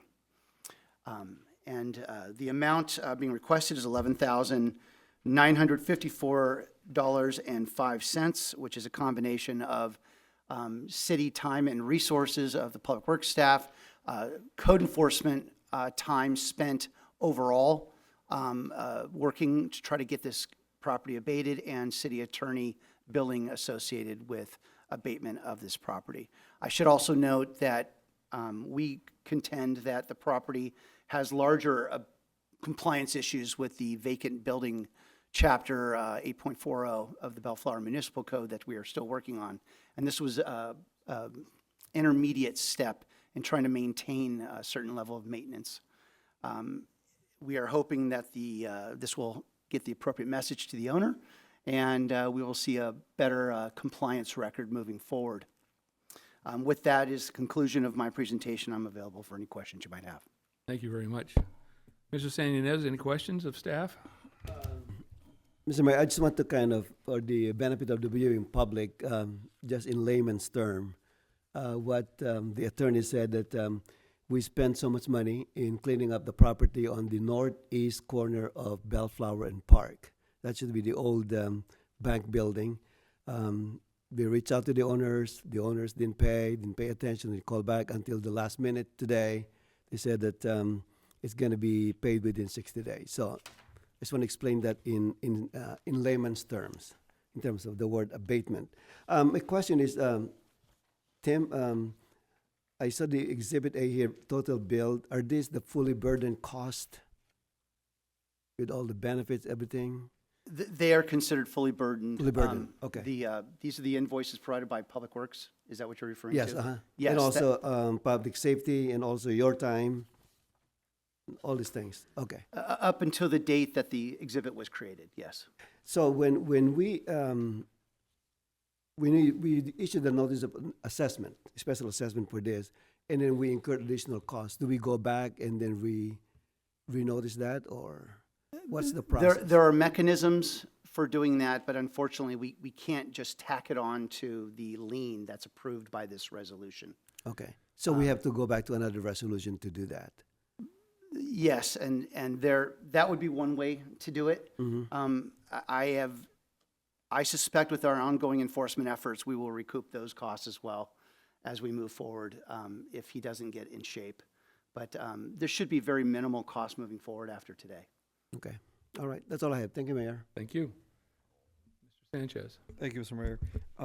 Tim, thank you for the presentation. Just quick, you touched on the vacant lot ordinance briefly? Yes. At what point does this really begin to fall completely under that ordinance, or does it ever do because it has a building? So the vacant lot ordinance under Chapter 8.40 deals not only with lots that have no structures on it, but also lots that have empty or vacant structures on it. The general gist of it is to make the lot appear as if it's an open business, conducting business, not a boarded up, abandoned type of building. And so he's close to it. There's some things he could do to the windows for securing it from the inside and have glass on the outside, perhaps tinted, so you can't see in and tell what's going on. But there's better things he could do to bring it into compliance with Chapter 8.40. So he's fairly close. There are other properties that are much worse, but we still want to get him into full compliance, given this is really a major thoroughfare for the city. Yeah. I'm going to be honest with you. I believe this is fairly low. 11,000. When I read the report, I was like, "This is it." Apparently, Sonny thought the same thing. Yeah, I know. Are you sure we're not missing? There's not missing invoices. I don't know. Public Works is remarkably efficient. Apparently so. Apparently so. All right. Fair enough. Thank you. Thank you, Mr. Kempman. Wendy, we have any questions? My question was answered. All right. Mr. Dutton. Thank you. Tim, when you said you mentioned fairly close, did you mean this building was fairly close to compliant? In the sense of if it got a fresh coat of paint, made the windows look I'm good. gonna stop you right there. This is not close at all. When you have a building that's conditioned, when that was a bank, it has to be conditioned with drive-through, like, you know, and certain things. That building was built, and the parking lot, with landscaping. When we send a notice to tell them to trim the landscaping and keep it going, it gets chopped off at the ankle. And now you see broken curbs from all the roots and stuff, and it looks like hell. Is there a way that we can do another abatement to get the landscaping back if he's not going to lease it out and remodel the building? I'm sure we have an ordinance that requires landscaping, and he removed it. Let it go. I am aware that he took that extreme step. We just asked And him that's to not trim the on shrubs. that's not a thought that we're not going after. This is downtown. It looked a hell of a lot better when it had a nice green hedge there. We will. He has various development ideas that are not close I don't to care happening. what, this building's So- been vacant 15 years. There is no idea coming. Agreed, and that's why we are going to definitely make sure that he fully complies with 8.40, and that he brings us into a presentable, good-looking property as if there's a business going there. I brought this up with other departments, and so this is not new. I'm not the first time I've said this. And I get my chance here in an open forum, and I'm sorry, but that place looks disastrous. A coat of paint ain't gonna fix it. I mean, there's certain architectural things that we can do and get the landscaping back at least. Put the hurt on the property owner. The $11,000 is just getting us by. I mean, am I the only one thinking this? We're hoping that this will send the message if he We'll get doesn't our respond. $11,000 back, but we need to keep going back to the problem. Absolutely, and And understood. that's your job, right? Absolutely. Thank you. Mr. Mayor, if I might, I would note, we do have an open and ongoing code enforcement case, so you're loud and clear. It's not Mr. complete. And is it the first you heard about the landscaping? No. My point is that this will be an ongoing case until it's resolved. Okay. Now, currently, we have boarded up windows, correct? Correct. And what we've done And is broken this- ones. And broken and Right now. boarded up windows that have now been painted to be the color of the building. Is that, This is very temporary, just a very quick to try to improve it a little bit But in a- while we get prepared for more but don't we have robust. an ordinance that declares you can't have a boarded up front of your store for a certain amount of time, whether it's active or not? I mean, Yes. I'm going to piggyback on what Mr. Dutton said. You know, if I were a property owner, I would think I would be responsible for maintaining the building as it was built, not as it was plywood on the windows. And I think that, the landscaping is one thing, but the building itself doesn't look so great because it's all boarded up. And it's boarded up because vandals have taken out the glass.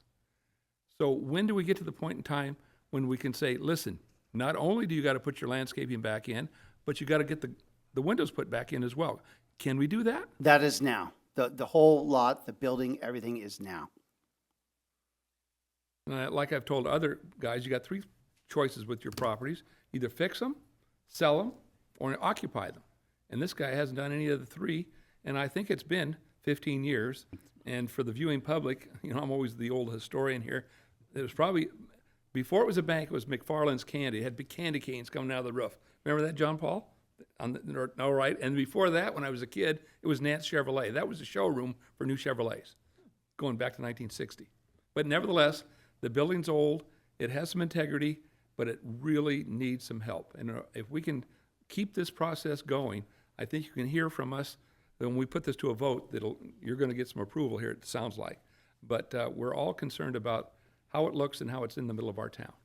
So We will keep him on a very short leash and require compliance.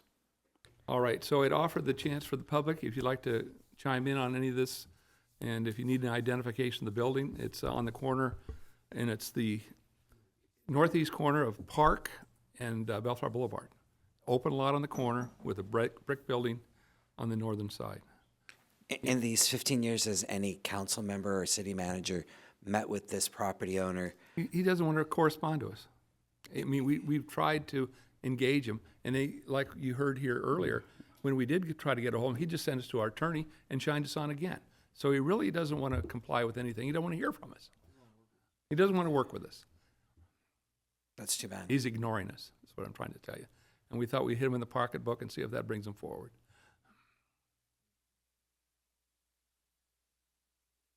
All right, no other comments from the public. Looking for a motion. Mr. Mayor, I'd like to make a motion for the City Council of Bellflower to adopt Resolution 24-44 to record a notice of special assessment for nuisance abatement on the owner of property of 17046 Bellflower Boulevard. I'll second that, Mr. Mayor. All right, so we have a motion by Councilmember Sonny Sanyanez, supported by Councilmember Victor Sanchez. Please poll the council. Councilmember Sanchez. Aye. Councilmember Santa Ynez. Aye. Mayor Pro Tem Dutton. Aye. Councilmember Morse. Aye. Mayor Coops. Aye.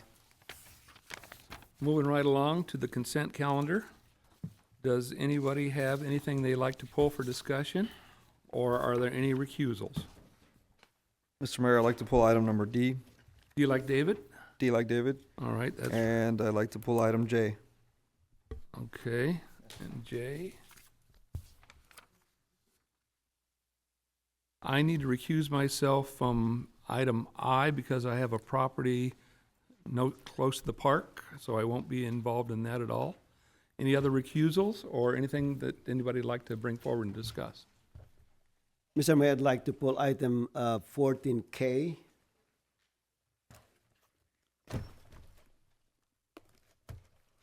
All right, that's the one with R.E. Schultz. Okay. Item K No, is the K is the, cemetery district. Oh, Our it's cemetery. on the next Cemetery. page here. Okay. K for Sunny, okay?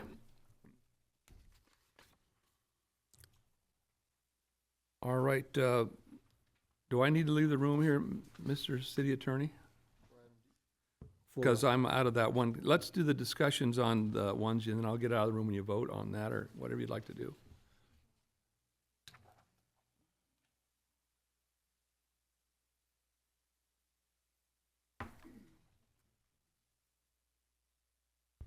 Sorry, I Mr. can't Mayor. participate in the park. Correct, but that hasn't been pulled from the consent, so you don't have to leave the room. You can. All right. So, Mr. Sanchez, let's do D and J like you asked. Thank you, Mr. Mayor. So this item is the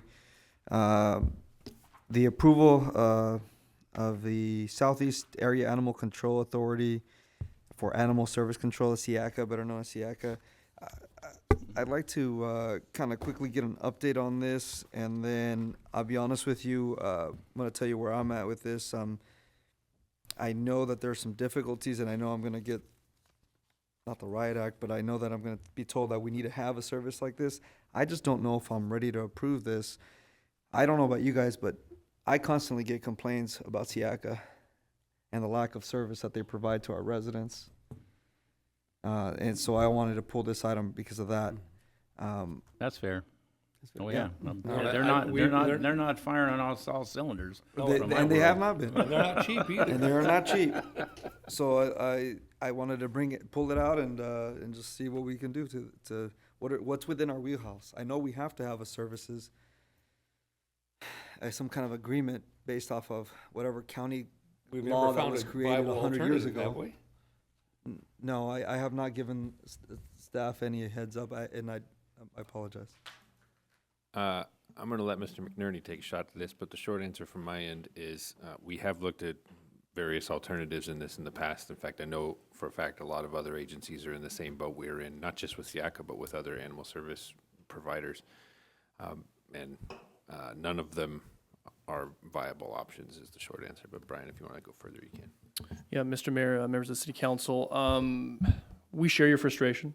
It's a difficult contract, as in the last number of years, SIACA has faced numerous shortages in their staffing, which has caused expended timeframes of response calls, and it seems that ever since COVID hit, their willingness to take on, say, for example, stray cats has been diminished. Going after specific wild animals in the community, coyotes and whatnot, has been severely diminished. So we're sort of working through that with them. I will note that we meaning the Public Safety Department, looked into probably, I'm going to say it's roughly 3 years ago, exploring different options of animal control providers within our area here. And it's a very small group, if you can believe that offers these types of services. And we were approached by the city of Long Beach at that time frame to see if we were interested in expanding our contract with them for animal control services. And they were significantly more expensive than SIACA was at that time. And then we also inquired with LA County Animal Control Services, and at that point in time, they were not taking on new clients. Now, it may be worth asking that question again to LA County Animal Control if they are still taking on new clients. But again, the answer we were told previously was no to that question. And of those two, those are pretty much the only two service providers in the area that offer a service as large as what Bellflower would need to take on. Thank you.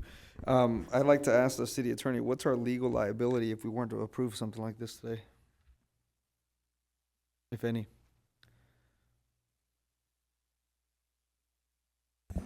Mr. Mayor, members of the council, I can't think off the top of my head that we have liability with regard to it.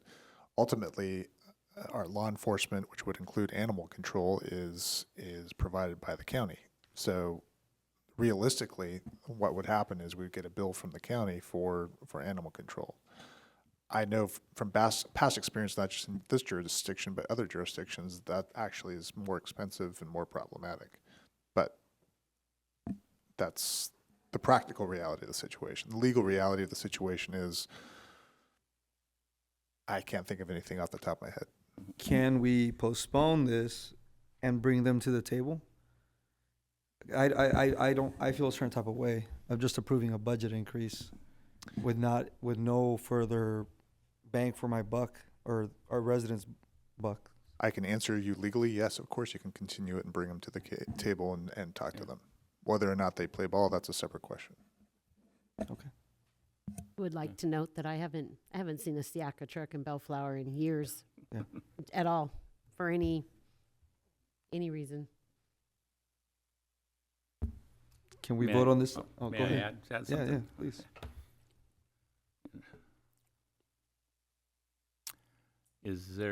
When we used to do animal control, we took the animals to the shelter in Downey, right?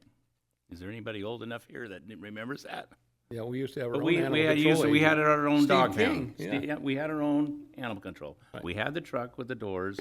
They had the lassos. They had everything. And if I remember correctly, we sent them to Downey.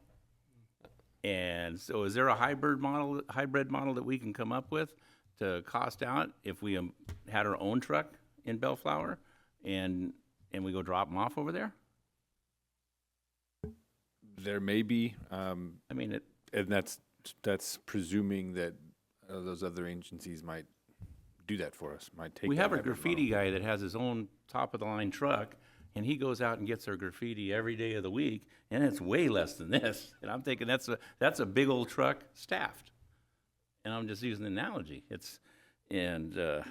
What was it, Dan? 150 or something? 200? Well, that's the number. It's a full-time man and a new truck. I know, and a truck.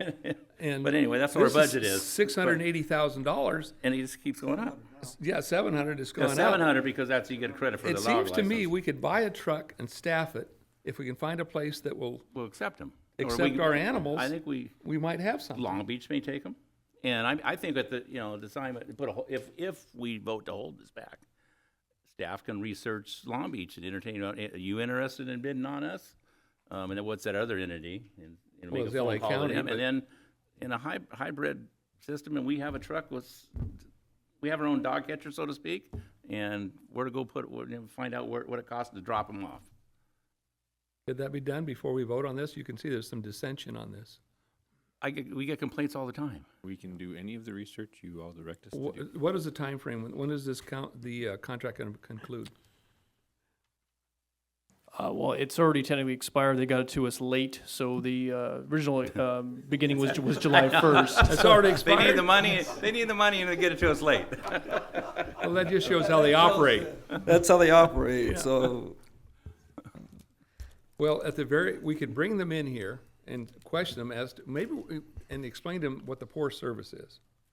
And maybe we're doing something wrong in how there may be a magic word. I don't know why they can't do the work that we Well, ask them to do. That's been an ongoing issue, not with this city, with Everybody. every city, you know. But before we go off shopping or doing our own thing, should we want to bring them in to voice our disappointment? Yeah, they're not I'm gonna okay fix with it. that. Yeah, I don't but- want to approve this, though, at this time. Okay, and we can do that, but Yeah. would you like staff to invite Siaka to come in here at our next meeting, and we can ask them questions about how do you come up with these prices? And then in the meantime, I got that thing that said that they're going out on strike and they wanted our support for union stuff. Did you get that? Yeah. Yep. I mean, they got other got internal other We got problems. internal problems. Yeah. I would say let's do both parallel. I think it's staff ought to talk to them. Yeah. And get us to a point. Staff knows our Frustration. yeah, good word. Yeah. We don't say angry, we say Yeah, frustrated. Yeah, Yeah. knows our frustration. I think staff has enough to go on, but I think at the same time, we ought to be making some phone calls and find out if there's another way we can do business. Yeah. Don't keep all your eggs in one basket. That's what I think. But I've always been told that it cost us more money when we ran our own truck than this. And that's what I've heard for the last 16 years. Let's see if it's true.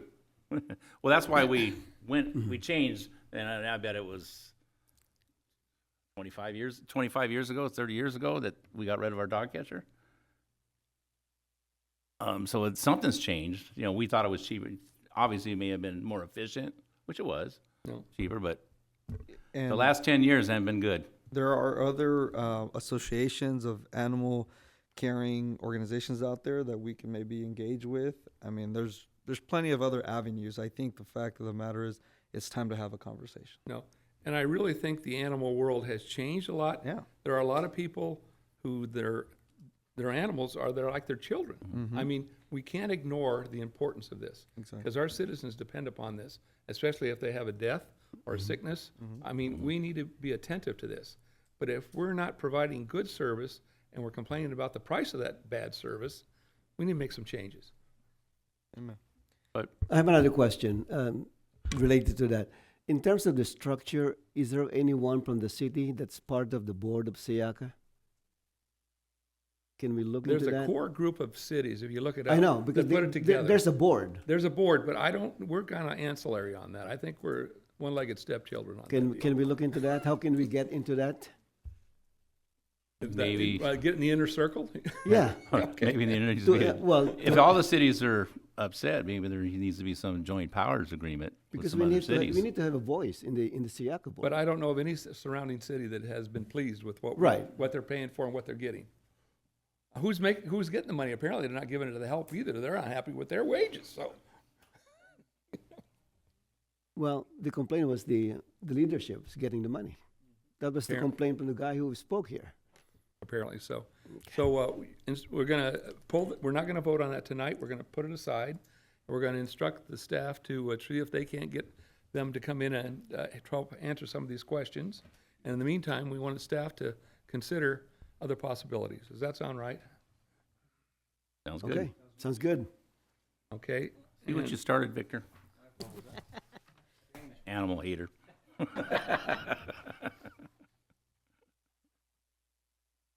All right, so Victor, you got J, don't you? Oh, yes. Yes, thank you, Mr. Mayor. On item J, I just want to highlight the progress on that our Parks and Rec staff and our Public Works team are doing to bring to life the fitness center, the outdoor fitness center installation. And just wanted to highlight that, that's all. All right. All right, Sonny, you're going to Wait, I have a have, follow-up question on item J also.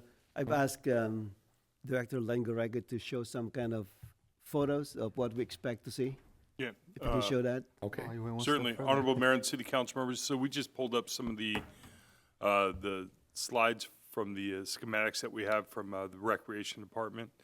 So this is the approximate location where the Ninja course will be. This is the segment where you guys used to do the carnival.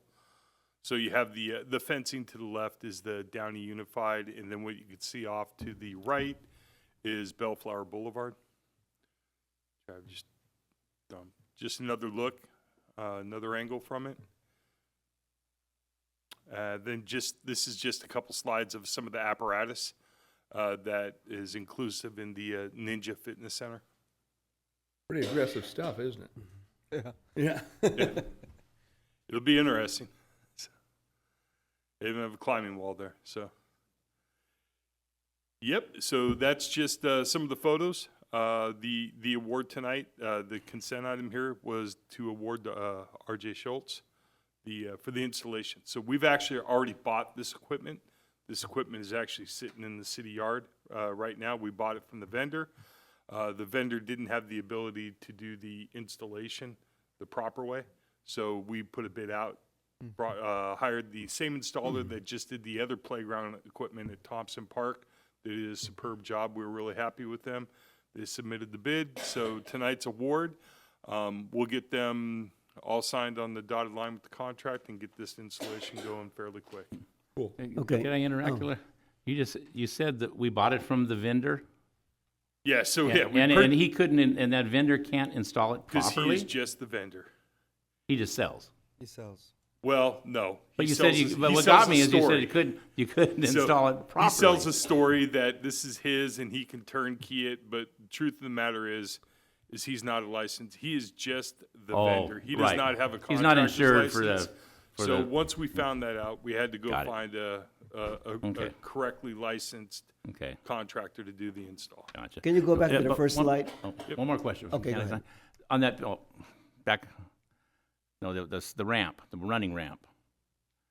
Is that to scale? That guy, Yes. I just imagine it's like a 5.5 foot, 6 foot guy. Yes. Really? I thought it Kinda was tall. I thought it was a slide. Because the other thing doesn't seem like it was that tall.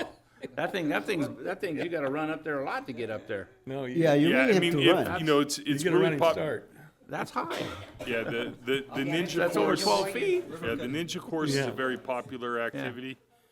And there's a lot of cities that have been utilizing some of this equipment here the last couple of years. That's why it's come on the market. And I think PJ and his group think this will do a great job of adding the. Now, this is by no means a 5-year-old, a 5 to 7-year-old playground equipment. Well, yeah. I mean, this is. How tall that is. Yeah. Okay. It will be signed appropriately to be age appropriate, and you would Thank you. expect. All right, Sonny. Sorry about that. Sonny, you can do your skateboard on that. It's my turn. Come on. It's my turn to ask a question. Can you go back to the first slide? So what are the dimensions of how wide it is and how deep it is? I The white line? Yeah, I believe it's either 80 or 90 feet by 40 feet wide. Okay. So okay. it's going to require us to relocate some irrigation lines. We may pull a tree out, but that's the great thing about our parks. For every tree we pull out, we put like 5 back in. So it's usually good. It's a good thing. measure Yeah. for us. Yeah, exactly. Okay. So And when do you expect it to be completed? I expect the contract to get signed after tonight's approval. At that point, we're probably 4 to 6 weeks before they get on site and start work. And I believe the working days, I think it was 90 working days. Okay. So in about Probably 3 months, 4 yeah, months. I 4 think months. Probably you'll see it Christmas time, right when it's nice and rainy and cold. Yeah, that's what we'll dedicate it. All right. All right. Very good. Thank you for showing those slides. It's very informative. All right. So you're ready for K. Oh, okay. You're going to do the cemetery. Okay. All right. This is something that's new, and I haven't come across this. I'd like the staff to have some kind of give us information about cemetery, about death. Thank you, Mr. Can Mayor, somebody council explain members. about something? I don't know that I'm going to talk about death, but we will talk about Okay. the cemetery districts. Cemetery. So this one is actually not driven by us or as staff or as by the city. This is driven by the cemetery districts themselves and by LAFCO, the Local Agency Formation Commission, both of whom have sent representatives here this evening to answer some of the questions that we may not be okay. able to. So we can ask them if we have any specifics, and I may defer to them on some things. But the short version here is the city received a letter from LAFCO requesting that we consider these resolutions before you that would amend the boundaries of the 3 cemetery districts. There, I think which one is this, Travis? This is the Artesia Cemetery District. So what you're seeing here is both the boundaries of the existing Artesia Cemetery District. There's three districts here: the Artesia Cemetery District, the Downey Cemetery District, and the Little Lake Cemetery District. You'll see the boundaries in, I guess, black, the dark area, of the existing Artesia Cemetery District, and the red hatched areas are the areas that will be the amended boundaries of the Artesia Cemetery District. Obviously, the southern portion of Bellflower now becomes, under the proposal, part of the Artesia Cemetery District. That's basically everything south of Alondra Boulevard. And then the city of Lakewood and the rest of the city of Cerritos over there on the right side of the screen. And then the Downey Cemetery District, I think, is the next one here. And you'll see the portion of Bellflower here is being captured just above Alondra Boulevard. So some of the northern portion of the city is already in the Downey Cemetery District. The rest that is south of that and north of Alondra Boulevard would now be in the Downey Cemetery District. And then the green there is a amendment to the district boundaries for, I believe, the Little Lake Cemetery District.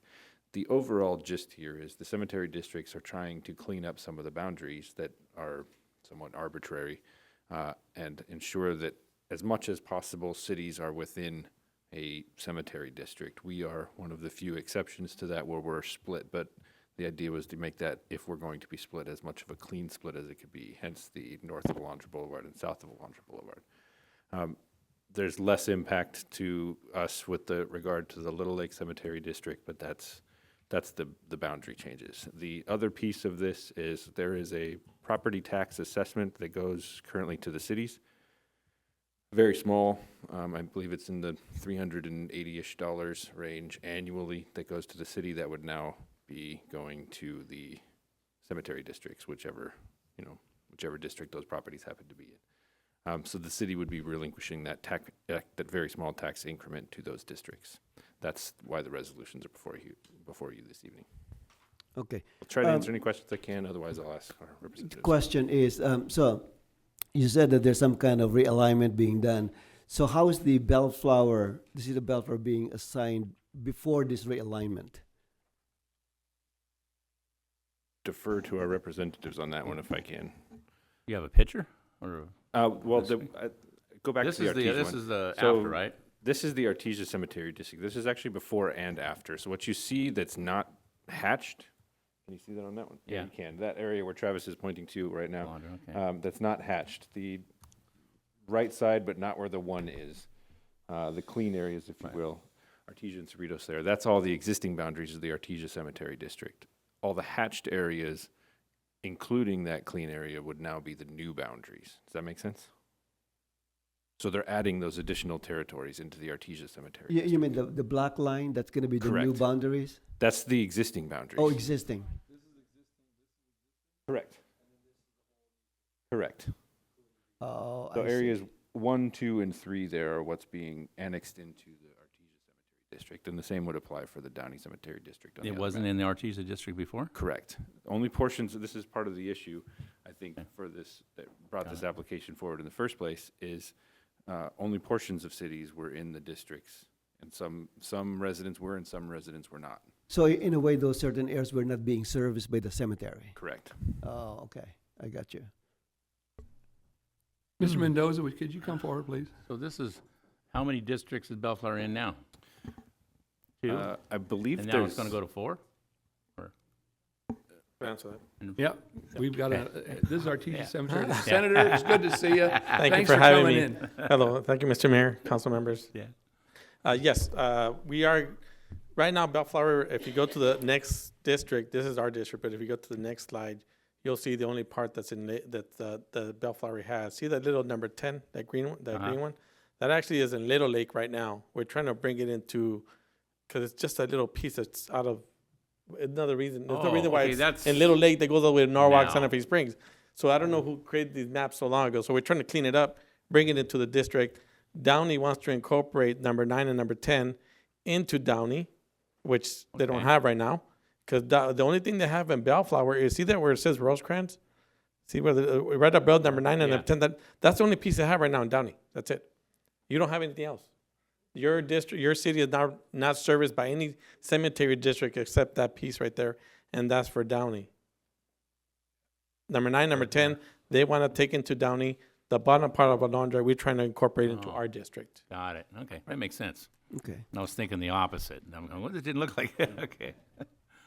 So, Mr. Mendoza, so what's the benefit of that being realigned into the new map, so to speak? What's the benefit? Yeah, for our Can I residents. share this with you, Mr. Sure. Mayor? Sure. I'll share this. There's 7 packets, one for each of you, and then one for the city clerk, one for our city Perfect. manager. I'll make sure I give you that information. In there, you're just a little quick summary of our district, and it also has a pricing sheet that I placed in there for you just to kind of give you an idea. So right now, just even today, we had a gentleman that came in today from Bellflower, and he has to pay a non-resident fee. And he was like, what? My family's buried here for so long. Why am I paying a non-resident fee? I'm sorry. Your city does not pay property taxes to us. Never have, and possibly never will, depending. But right now you don't. So you have to pay a non-resident fee. And it's 15% of the total.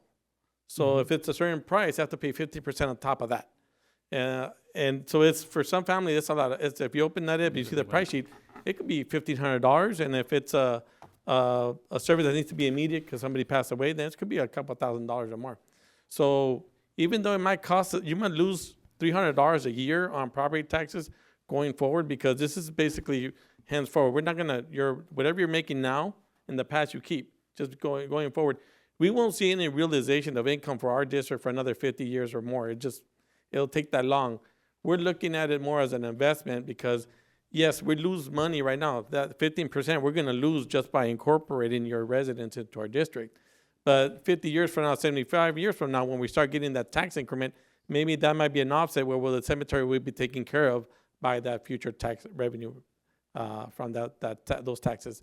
So it's sort of like a win-win, only we won't see the realization into the future, but you get immediate relief. So will there be a line item on my tax bill dedicated to Artesia Cemetery District? Usually there isn't. If you look at your current bill right now, you see 1% set aside. Yeah, I brought my bill with me. Yeah. Yes. I always thought that we were in there too, but we're not in there.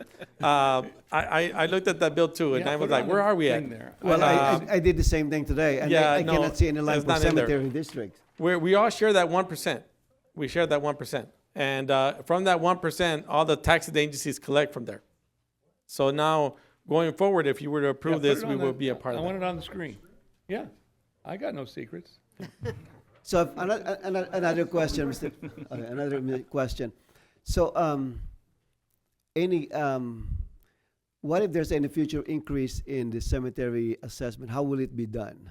If there's any future increase in assessment, what do you mean, Yes. like if Property on the tax. I don't think there is, because I think we're just capped out at 1%. So that's it. Well, everybody gets that 1%. We're just so basically it's a certain pool of money. Right now, say you have only 5 people in there getting collected and 5 agencies. All we're trying to say is we want to go into that group of 5. We want to be number 6 in there going forward. Whatever money you're making now and that tax revenue you're making right now in that pool, you're gonna keep.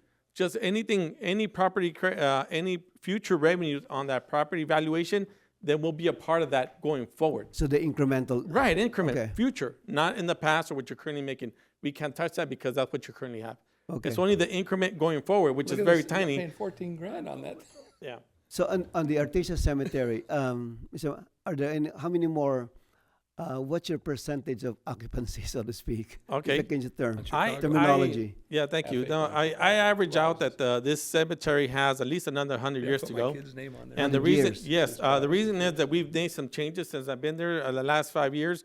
Now we offer double depth burial. Before, we were so limited on resources, equipment, and talent that we were doing one full burial per plot, which was it's a waste. I don't want to say it's a waste of property, but you could actually, by doing double depth yeah. in one, you just double the life of the cemetery, and we Which is started very, doing that. it's very common. Exactly, and we weren't up to date on that. Now we are. We started in 2020. Now we're doing double depth. We're doing conversions. We're allowing families to stay together. We're identifying open graves. We're operating in 10 acres. We have 3 acres that are undeveloped, still in the back of. So that by itself is going to generate many years for the cemetery. And we've been able to keep our prices low. Every May, I make it a point to contact all the local cemeteries to make sure, are we in the ballpark? We usually end up being at least half the price compared to the big cemeteries. I'm talking about Rose Hills, Forest Lawn, So and what's the also- cemetery plot cost at your place? I just put it It's in in there there. right now. Just pull that out. You see if you, and then, No, right here, under here. yeah, it's the second sheet. If you look in at the hard. that, these are double depth plots. Yeah. They're very, we have different tiers, if you so to speak. Tier 3 is the most affordable one. And if you see there, you see where it says non-resident fee? Yeah. That's a fee that will go away for Bellflower residents. So they're gonna save 1,200, and it's not gonna appear on their tax bill. No, because you still see that one, where's that? So where are you 1%? gonna get your money from? Where it says all agencies? Where it says Yeah, the one, yeah, all 1%. agencies right there. We'll be participating in that There's 1%. something in there. Got it. Going forward on the increment value increase going forward, not now, because that's what you have. Right, so it's included in that. Mhm. Because I was under the impression there would be another line item there No. that would say Artesia Cemetery District. No. No. No, and that, you know what, we have somebody from LAFCO that could actually answer that more appropriately than me, but my understanding is that 1% that we all partake in. All right. And so how many years, based on how your performance is on how many burials you have a year, how many more years before you're full over there? I estimate about 100.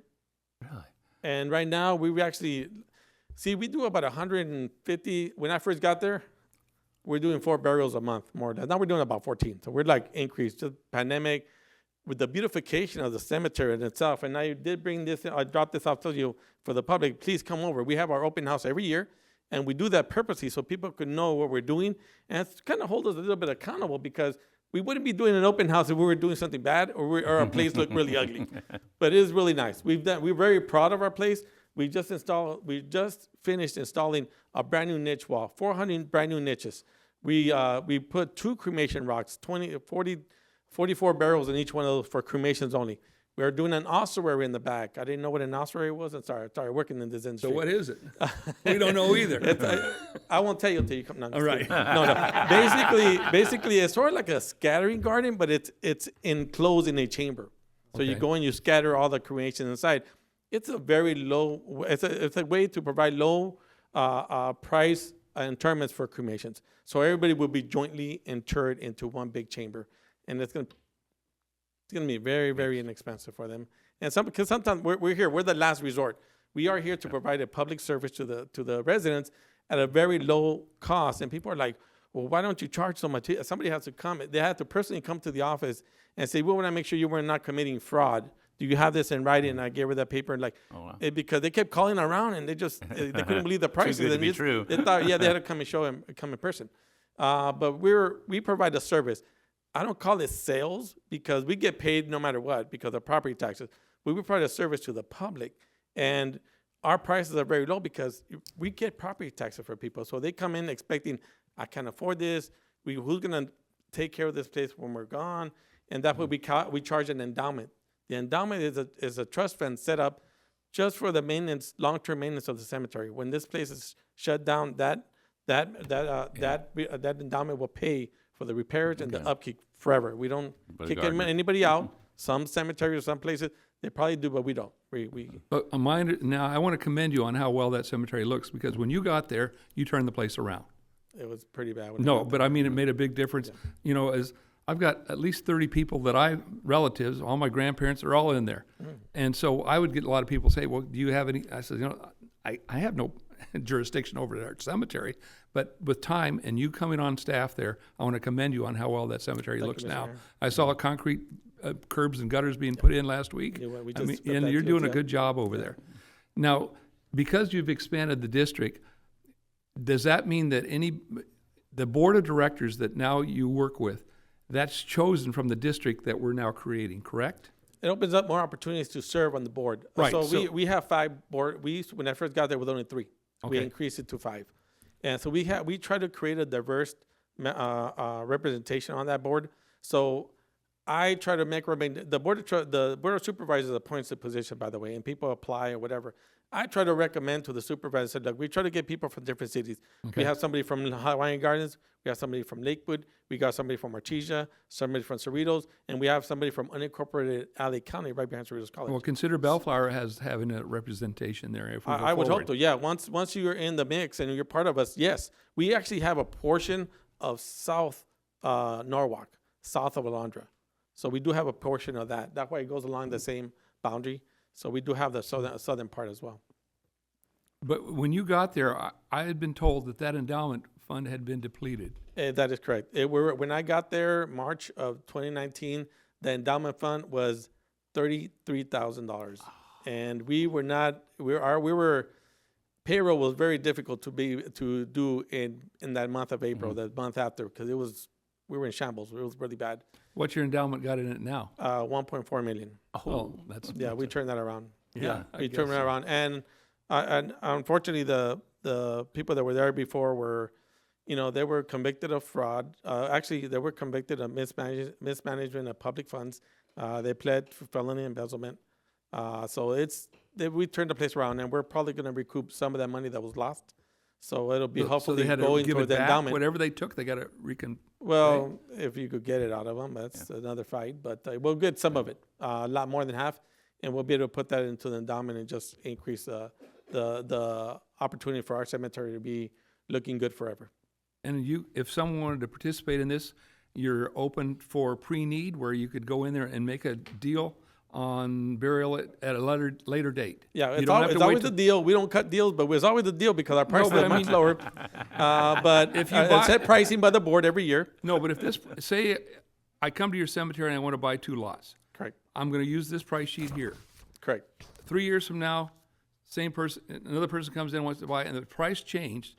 I'm locked into that lower price. That's correct. And Yeah. you're going to hold that money until the time I need it. That's correct. But you at this point cannot pay for that right now. You're not a district resident, so you cannot buy anything there right now at all. But I can't even buy it if the even with a non-resident non-resident fee. you do not qualify. You're not a qualified person to buy there. But you are in a way because you just said something earlier that makes you qualified. What You was told that? me you have relatives there. Really, just by having relatives Now you in qualify. there? You still have to pay the non-resident fee because you Well, don't they're pay taxes in-laws. to us. They're not blood. Is it okay? Well, we might do a DNA test, but just kidding. My just wife's kidding. parents. Just kidding. Just kidding. You said something earlier though that we do offer pre-need payment plans, and we do not charge interest. We may try to make it as easy as possible for the families to try to take advantage of these low-cost plots and not make it a big burden for them to pay over time. Now, you said something about keeping families together. That's correct. How is that done? Because sometimes families have plots there from a long time ago, and they have loved ones that are buried there, Right. and they want to be with them, and there's no more plots available because the cemetery is so old. So you dig up the first guy and bring him in the other hole? Well, I wouldn't say it that coldly, but yeah, there's something like that. It's called a conversion. But yes, Oh, we're able to do conversion. that. Yeah, You convert? Yeah, we convert the plot from a single to a double. That's correct. I have a question though. Why are we not incorporating all of Bellflower? Why are we leaving the northerly end at Well, this Downey? was a study negotiation with other cemetery districts. Some of them wanted certain parts. Like in this particular picture, you'll see that little number 4 belonged to Little Lake, which is the green area over here. And it's like, well, wait a minute, what? That belongs to Downey. So Little Lake's going to give number 4 to go back to Downey because that's the city of Downey. I don't know why it ended up over there. So there's a lot of borders being shifted, and the Downey district wanted to get more of these cities. But it was just a matter of negotiations over the last. We've been working on this for a couple of years already. So this is all new to me what we're talking about. So the Downey Cemetery though is just the small little cemetery on the corner of Gardendale and Lakewood Boulevard. That's correct. So. And we have a It doesn't representation leave- from them as well here tonight? We do not. No. Okay. We have a Because I'd representative ask from them the same Alaska. hard questions I have for you. Yeah. Oh, that would've been I don't think hard. they got 150 years left in their place. No, No. they're pretty much maxed out. They do have that cemetery is run by the city of Downey, so it's a little bit of a different arrangement. So the city of Downey kind of oversees So that if our cemetery. citizens live on the other side of Alondra, they're part of that district, they're really not getting the same kind of service that we have on this side of Alondra. That's correct. Right now, actually, they don't have any service except for that one little portion right now that currently exists. But number 9 and number 10 are going to be incorporated into part Oh, of they weren't Downey just to before. kind of make the Alondra cutoff right there. But that is correct. They're going to be a finally. part of that district. And there's nothing we can do about that as far as I live on that end of town. I'm so sorry. I don't have, it's hard. I mean, I could have LAFCO talk about that part because we've been working on this process for a couple of years, but I'll let them answer that if there's any changes that can be done. But, okay, I did catch one thing you said, because I have a child buried in the Artesia Cemetery. Okay. So because I have a relative there, then I would still have those same. That is correct. Now you Right. become you are able to be, you'll be a non-resident, but you're qualified to come because you do have a family member there. You still have to pay the non-resident fee, but you're qualified to come. Mr. Mayor, if I might, while we bring up our LAFCO representative to answer some of those questions, we did reach out to the Downey Cemetery District to see if they could send somebody. They weren't, which is obviously run by the city of Downey. They weren't able to send somebody this evening because they actually have their own meeting this evening. The services there are different in that their cemetery is actually full as it is. Yeah, There are no plots available. So if a resident were to, once they're in the district, reach out to them and say, I'd like to purchase a plot, what they would do is connect them with somebody who owns a plot, allow them to work out a private deal if they can do it, and then transfer that. But it would have to be worked out privately with that current owner. So there are no plots available within the Downey Cemetery, so the services may be So what would slightly different. that's in the town do? What are your options at that point? Go find another one. It's my understanding that their niche wall is built and now they have some availability. Not on the ground, but the niche wall. Right. There is the niche wall where basically your name can be engraved, but there's no plot available in the ground. Hi, I'm Adriana Romo, the Deputy Executive Officer for the Los Angeles LAFCO office. And just a little background, I know you probably have never heard of cemetery districts and boundaries, and LAFCO never have had to deal with LAFCO. But part of what the state legislator has assigned LAFCOs to do is review the municipal services of their agencies within LA County. Cemetery districts are some of those agencies that the commission reviews their boundaries. And in 2017, these discussions began when the different cemetery districts came to the table with LAFCO and looked at the boundaries and decided that they wanted to improve the service efficiency to the communities that were kind of mixed matched. I mean, you see Downey Cemetery District, you would assume the entire city of Downey is within the Downey Cemetery District, but it is not. So it was during those discussions that they decided to split Bellflower, the northerly portion to go into Downey Cemetery District, and the little portion that's in Little Lake Cemetery District to go also into Downey Cemetery District, and the southern portion generally along Alondra Boulevard to go to Artesia Cemetery District. So there were a lot of discussions that were going on, and everybody came together to try to facilitate the process. LAFCO has fee waiver guidelines, and our commission waived the fees for filing an application for these reorganizations because it was in the public's interest to improve these boundaries. And the Supervisor Hahn, Board of Supervisors, also very supportive, and their Department of Public Works staff agreed to prepare some of those map and geographic descriptions that are generally costly to provide exhibits that LAFCO can work with and comply with the reorganization should it come to fruition. And generally, this would improve the service boundaries as discussed by the different agencies and as were negotiated, but it would also be less expensive for residents to be able to come and receive the services from the cemetery districts, because it's generally less expensive than going to somewhere private. And I know in speaking to Downey Cemetery District staff, if you're not in the district boundaries, they won't even consider you to come use their niche wall currently. And this would be a nominal fiscal impact to the city of Bellflower if this reorganization would occur.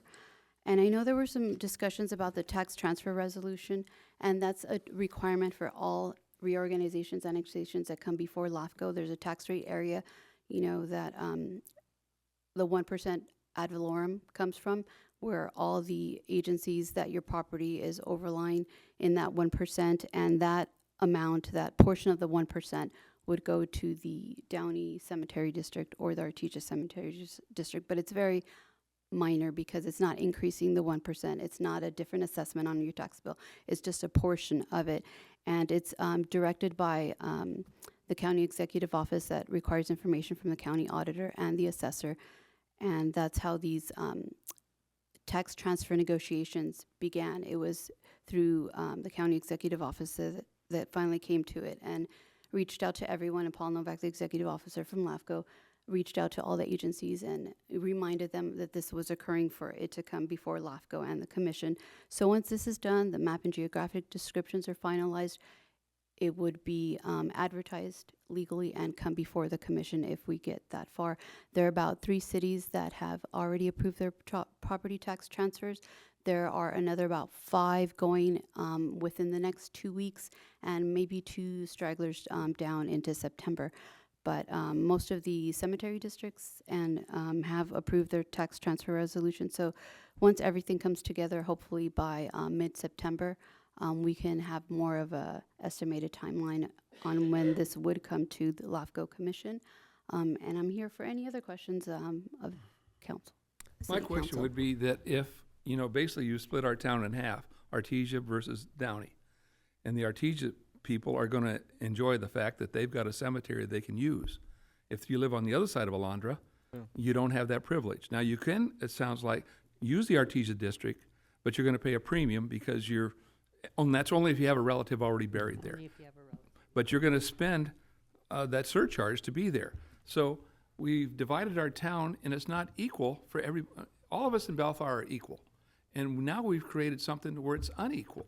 And I don't like that. I want everybody to have the same abilities. Is there anything way we can get our entire city, go all the way to Foster Road, over into the Artesia district? Because we're offering the others on the other side of the district nothing. A filled cemetery, that's all we're offering them. I was gonna say, we're paying property taxes to something, whether it's 1% doesn't or exist. it doesn't exist. There's not, that cemetery is basically non-existent for anything new. And including for the city of Downey. You can I see the mean, concern we have. No, I totally understand where you're coming from, but this would have to be rediscussed amongst the agencies because LAFCO doesn't go and change the boundaries that are provided to us at this time. What we ask is that the agencies go back and renegotiate that, so that would require changes in maps and also probably the tax transfer So the ship resolutions. has already sailed is what you're trying to tell us. It's up to the agencies. So, follow-up question. So what's the reasoning for splitting the city of Bellflower into 2 these cemetery districts? What was the reason? There must be a reason. I want to say there was no reason at all. If you look, if you go back to the other one, to the Downey one. Look at Foster Road then, right? Yeah, if you look at the Downey one, unfortunately, Bellflower had no representation, had no district, except for that one little piece that Downey had right there on Rosecrans. It says Rosecrans, that little northern part. That was it. Other than that, Bellflower had no, they were not in a cemetery district at all, except for that piece. Downey felt that, well, they're already ours, I don't want to give it up, right? So because think about it, this is the current taxation that they got going on. If you remove that, they're going to lose that piece. You understand me? Mm-hmm. And then the increment they'll lose in the future. So there was some reason why they wanted to keep that piece, and we're like, well, we don't want to fight them over this. I want that piece, right? We didn't want to have that kind of relationship. I understand that number 10 was over here in Little Lake, made no sense to be over there. Let's put it over here. And what do we do with number 9? Well, okay. Well, we said, well, just cut off on Alondra. I already have Alondra South on Norwalk. We just continue same Alondra, just keep the southern part. And they were okay with that part. But as far as if I was to say I want to take it out, it was going to be a little bit of a So Tony, it sounds pushback. like you got your fingerprints on this thing a little bit. Well, no, we've been talking about boundaries for a long time because I wanted to incorporate the rest of Lakewood, the rest of Cerritos, because I just felt it was a natural fit. Bellflower, I was shocked that it never was in our district because we're only like a few blocks away. And I hate when people show up and like, well, we're from Bellflower. I go, I'm sorry, you're not in the district. And they're like, I'm just right here. And I go, I understand. I'm sorry. But you see, but I did want Bellflower, but that northern part was something that Downey already had and felt that they wanted to keep. And I wouldn't have that mind if they were in the Downey Cemetery District if you had something If to there offer was an them. actual cemetery to know, offer. I'm giving a district that doesn't exist. I believe they could offer cremation niches. That's about the. So you have to be cremated in order to. At this point, yes, that's correct. It's And then really they're that's not something to be and able it to has offer. to be an at need, and you have to live in the district. You have to live in it. You can't come in from the outside, right? Our district our board has not done that yet because we still have another 100 years to go. When we get to that latter part of our expectancy, life expectancy for the cemetery, at that moment, the board can choose to, you know what, no more non-residents, only just district, only at need or whatever. They could change it, or if we save up enough money, which I hope we do, we could buy some of those companies next door and create more space for us to inter more loved ones in the future. If that board so chooses 50 years to 100 from now, that's available. But at this point, I don't know Downey's plan, I don't know, but that's just the way that went down as far as that one portion. But did you look at the other cities, like Southgate is completely in a district, is that what I see in some of it? Correct. Downey wants to incorporate. Downey wants to get Paramount, Southgate, Bell Gardens. Bell Gardens is all And, in the district. The Correct. whole No, city. that's proposed. All the Proposed, yeah. hashtags are proposed. Right, yeah, proposed. Yeah. And Southgate, all of Proposed. Southgate is proposed. Paramount. Downey proposed. is going to be all when Downey will be completely in with a little bit of Bellflower and a little bit of Paramount. Right. And then if we flip the other, go ahead and Lakewood is all in their own. If you look No, to go to ours- the other slide. If you look to ours, yes. See, then Lakewood is completely in their own. You fix Oh, that. You well- fix. Oh, except this other piece will buy Right. Hawaiian Gardens. Yeah, that's the only piece we do have over here. We're trying to incorporate the rest of Lakewood just to kind of keep them together. And then Bellflower, obviously, because of the south of Alondra, we're so close to it. Mr. Mayor, if I may jump in, I have two questions. One from earlier for Mr. Mendoza. Just to clarify, Mr. Mendoza, there is no tax increase in this coming elections or anytime soon, right? No, there's no Okay, taxing. just make We were sure. just, it's the same 1% that everybody. No, I know. I Get just out want of that that. on record. Get that out of the way. That is correct. I All right, very appreciate that. good. Thank And then you. I have a question for LAFCO. And I'm sorry, what was your name again, ma'am? Adriana Romo. Thank you, Ms. Ramo. What stops us from approving with a recommendation or with the idea that it's the entire city or none? I mean, And so a portion of it is already within Downey Cemetery District. You can request that. At the end of the day, you can request that the city of Downey, not the city, the cemetery district remove you, but they have veto power. they have So veto for- power? yes, so the law allows for- We lobby who, our county supervisor? Or who No, do no, we no, no, lobby? no. So in Cortese Oxford's with the Reorganization Act that governs LAFCOs, it allows agencies to have veto power from. So let's say you are the subject area, which is the city of Bellflower, that's currently within Downey Cemetery District, and you come and you ask that LAFCO removes the city of Bellflower portion within Downey Cemetery District. Downey Cemetery District can object and prevent the portion that's already in. So it would be the Downey Cemetery District board members who we would then have to exchange conversations with, and They would have to be agreeable to trustees, removing. just like the trustees They would you have have to be here. agreeable to removing Bellflower from And their then service territory. if The they remove us, existing they lose their portion, paying then you can customers. have the remainder in. yeah, but they only have a Artesia fraction Cemetery of us. They don't even have a Yeah. fraction of us. Well, and they don't have any services to offer us. Yeah, they have no services to offer. I don't know why they would. Travis, can you put the Downey one up? The picture, the map? Maybe Who's- we who's the should, trustees? Downey should come Mario and. Guerrero? The Downey, one that has Downey on it. All right, that's one. Okay. So- all right. Then why would we shift Bellflower to Downey when we can just shift it to Artesia, that little portion? And we're not gonna get it all, but we're just giving them more. I think maybe, in fact, Mr. Mayor, I think what would happen is if you were not to approve it or approve it with that caveat that we want to keep Bellflower whole, I think that would probably go back for us to go back to the drawing board and reset this process all over again where, like, we submitted the application back in January of 2022, I think it was. So now December of 2021. So it would probably have to start the process again. It took a long time to get here to this point. Not saying that it's impossible, but there's a few cities that had a concern, and we're still kind of waiting for them to overcome their particular concerns. A lot of them were based on the myth or the misrepresentation that it's an increase in taxes, which is not. Well, but and I totally hear this, but I mean, this is the first time we're hearing about this. So maybe we should have been engaged a little bit earlier in the process. Maybe I don't know. We kind of brought this up we had about a year ago, I think, year and a half ago. We had a meeting here in Bellflower with to represent these to some of the local cities. With all the city managers. You weren't here yet at that moment. Not the city council. We approached all the city managers to inform them about what we were doing. So that way, if they had any concerns, we could talk about it from that point going forward. Well, I don't understand why, not even Bellflower, Downey or any of the other surrounding cities, what would even be the point? There's not a cemetery to go to. So even for the city of Downey, like, they should be mortified right now. Like, what are you, they don't, they're literally their entire town doesn't have a cemetery. Like, it's not, I get it, if They're they want to be offering nothing, cremated. yeah. They're offering absolutely, who in the broader picture thought that would be a great idea? Let's just put these people in the middle and have nothing.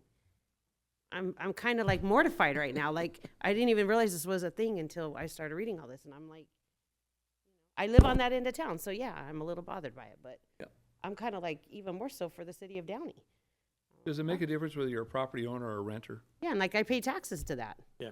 As far as who qualifies to be. Qualifies. Yeah, it doesn't matter. Doesn't matter. If you live in the district, you live in the district, you're gonna get that rate. And how do you confirm the address? You know, how do I tell you that, hey, I just live on this side and I don't live on the other side? You I know? just go and I check. Yeah, here you go. No, but they have to have proof, either their ID or something that shows that they live in the district. Well, Mr. Mendoza, we like what you're doing out there, so we want to give you our whole city. Yeah, I appreciate that. So that's the way we see it. So take it. You know, it might be throwing a wrench in the whole process, I but understand. I work with two other uh, districts, so it's kind of, I'm trying to be fair and nice with them Yeah. as well. They all have their own specific needs and their own challenges, and I understand what you're we saying. understand. We're used to being split up and by Congress districts and Right. assembly districts. Well, you know what? We're Well, not you know taking that, it. you know. We're not taking it, and What are you saying, you're digging in? I'm digging in. I know you guys are. Let's do it. We already did with Siaka. Come on, what's another thing? Yeah. All right, so, did we cover all the items that needed to be discussed? You got your J, you got K. Right, you right. your I got J, it. I got it. So we're covered there. So. That's the K. That's the K. That's the K. All right, so let's talk about, we're not gonna approve the item for Siaka. We're gonna pull that off, correct? And K, we wanna suggest that they change the boundaries. Are we approving it with boundary changes, or what, how should we handle that? Let's ask our city attorney. We're in a place we've never been before.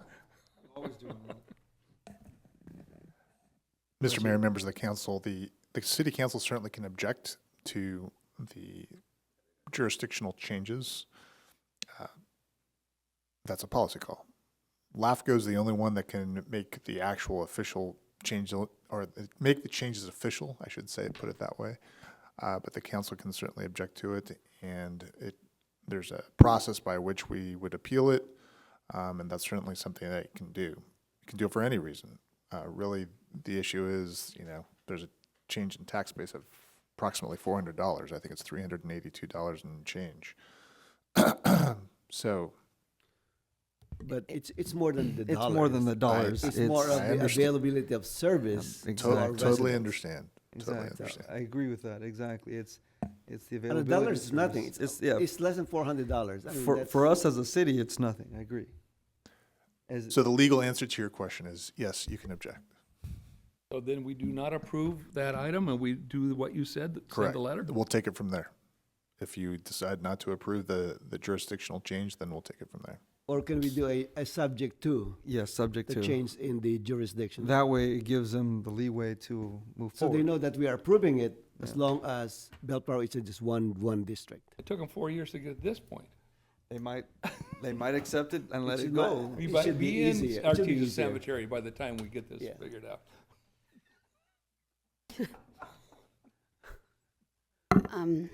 I just wanted to clarify a little bit. So Artesia Cemetery District is the applicant. Currently, they have the authority to modify their boundaries that will be heard before our commission. But I believe that they would have to work with all the other cemetery districts to see if this is something that everybody would be agreeable to. Okay, So so Downey So- has to agree that they would release that portion of Bellflower. Well, there are negotiations that did occur stemming back as early as 2017 that I am aware of, where this was all discussed and which cemetery district gets what area. Right now, it's my understanding that the tax transfer resolution, it's what's being considered only if the city of Bellflower would like to change any of it, it would have to file maybe a competing proposal to LAFCO with what you would like to do, and you would have to submit the applications fee, the map and geographic descriptions and the such. So there could be a competing proposal submitted, but I wouldn't encourage that. I would encourage everyone to work together to get to somewhere reasonable after so many years. And I do understand where you're coming from, but at this time, LAFCO is considering the proposal before us that has been agreed upon by all the agencies tentatively on which areas go where, dating back as 2017, and the map and geographic descriptions that have been prepared correspond to that. The tax rate areas and the tax transfer resolutions that have been sent out to all the affected agencies, all the cities and all the cemetery districts, also correspond to the map changes being proposed. So that would all have to be redone if the agencies agree to modify the boundaries based on what everyone previously agreed to. My concern would be that they say, okay, Bellflower, you're all in Downey now, forget about Artesia. So let me just clarify what you said. So Artesia Cemetery District can initiate the change? Well, they on have this? initiated a reorganization at this time, I think. But they can modify the... Their boundaries that go before the commission at this time. Yes. We are the primary applicant, but the three people, these three agencies are listed as applicants. I just happen to be the one that was chosen to file it. Okay. But it took all three of us. So All right. we're there, and because all the map changes needed, all the cleanup map changes had to occur, so they just put them all together. I could have done it by myself. They could have done their own individual applications, but we did them jointly because they had other map changes. Saves money because it's just one application versus three, and so all that. So there's been a lot of financial support already from the county to get us to this point. I'm not sure if they're willing to do that again, just because of all the money they've invested already. They waived a lot of fees. They've covered a lot of staff time, LAFCO meetings. They've covered all those expenses because some of these cemeteries don't have the money to put for those application fees. So we got to this point with a lot of support from the county to get us here to try to clean up those maps. I'm not sure if we would start the process all over again because we wouldn't do the map change. I don't know they're willing to pay all that up front again, and then that's gonna cost us money. And I don't think those districts are gonna wanna pay any money because I don't think they have that much. Will to that cover be the starting from scratch again? Or yeah, because the way this is set up before you, it's already done. So I have to go back and resubmit all the changes. For example, when we were submitting this application, I had to go find out how many school districts, how many high schools, how many rivers were running to each one of those cities, and So let me go back to the process. How come we didn't have any input when this district was being designed between Artesia and Downey? Yeah, this was the input that was happening with the districts that were being affected. For example, each one of those districts has a board that represents them, right, from their respective districts. So these district guys came together and said, okay, this is what the changes that we need. We would like to include these cities and so forth.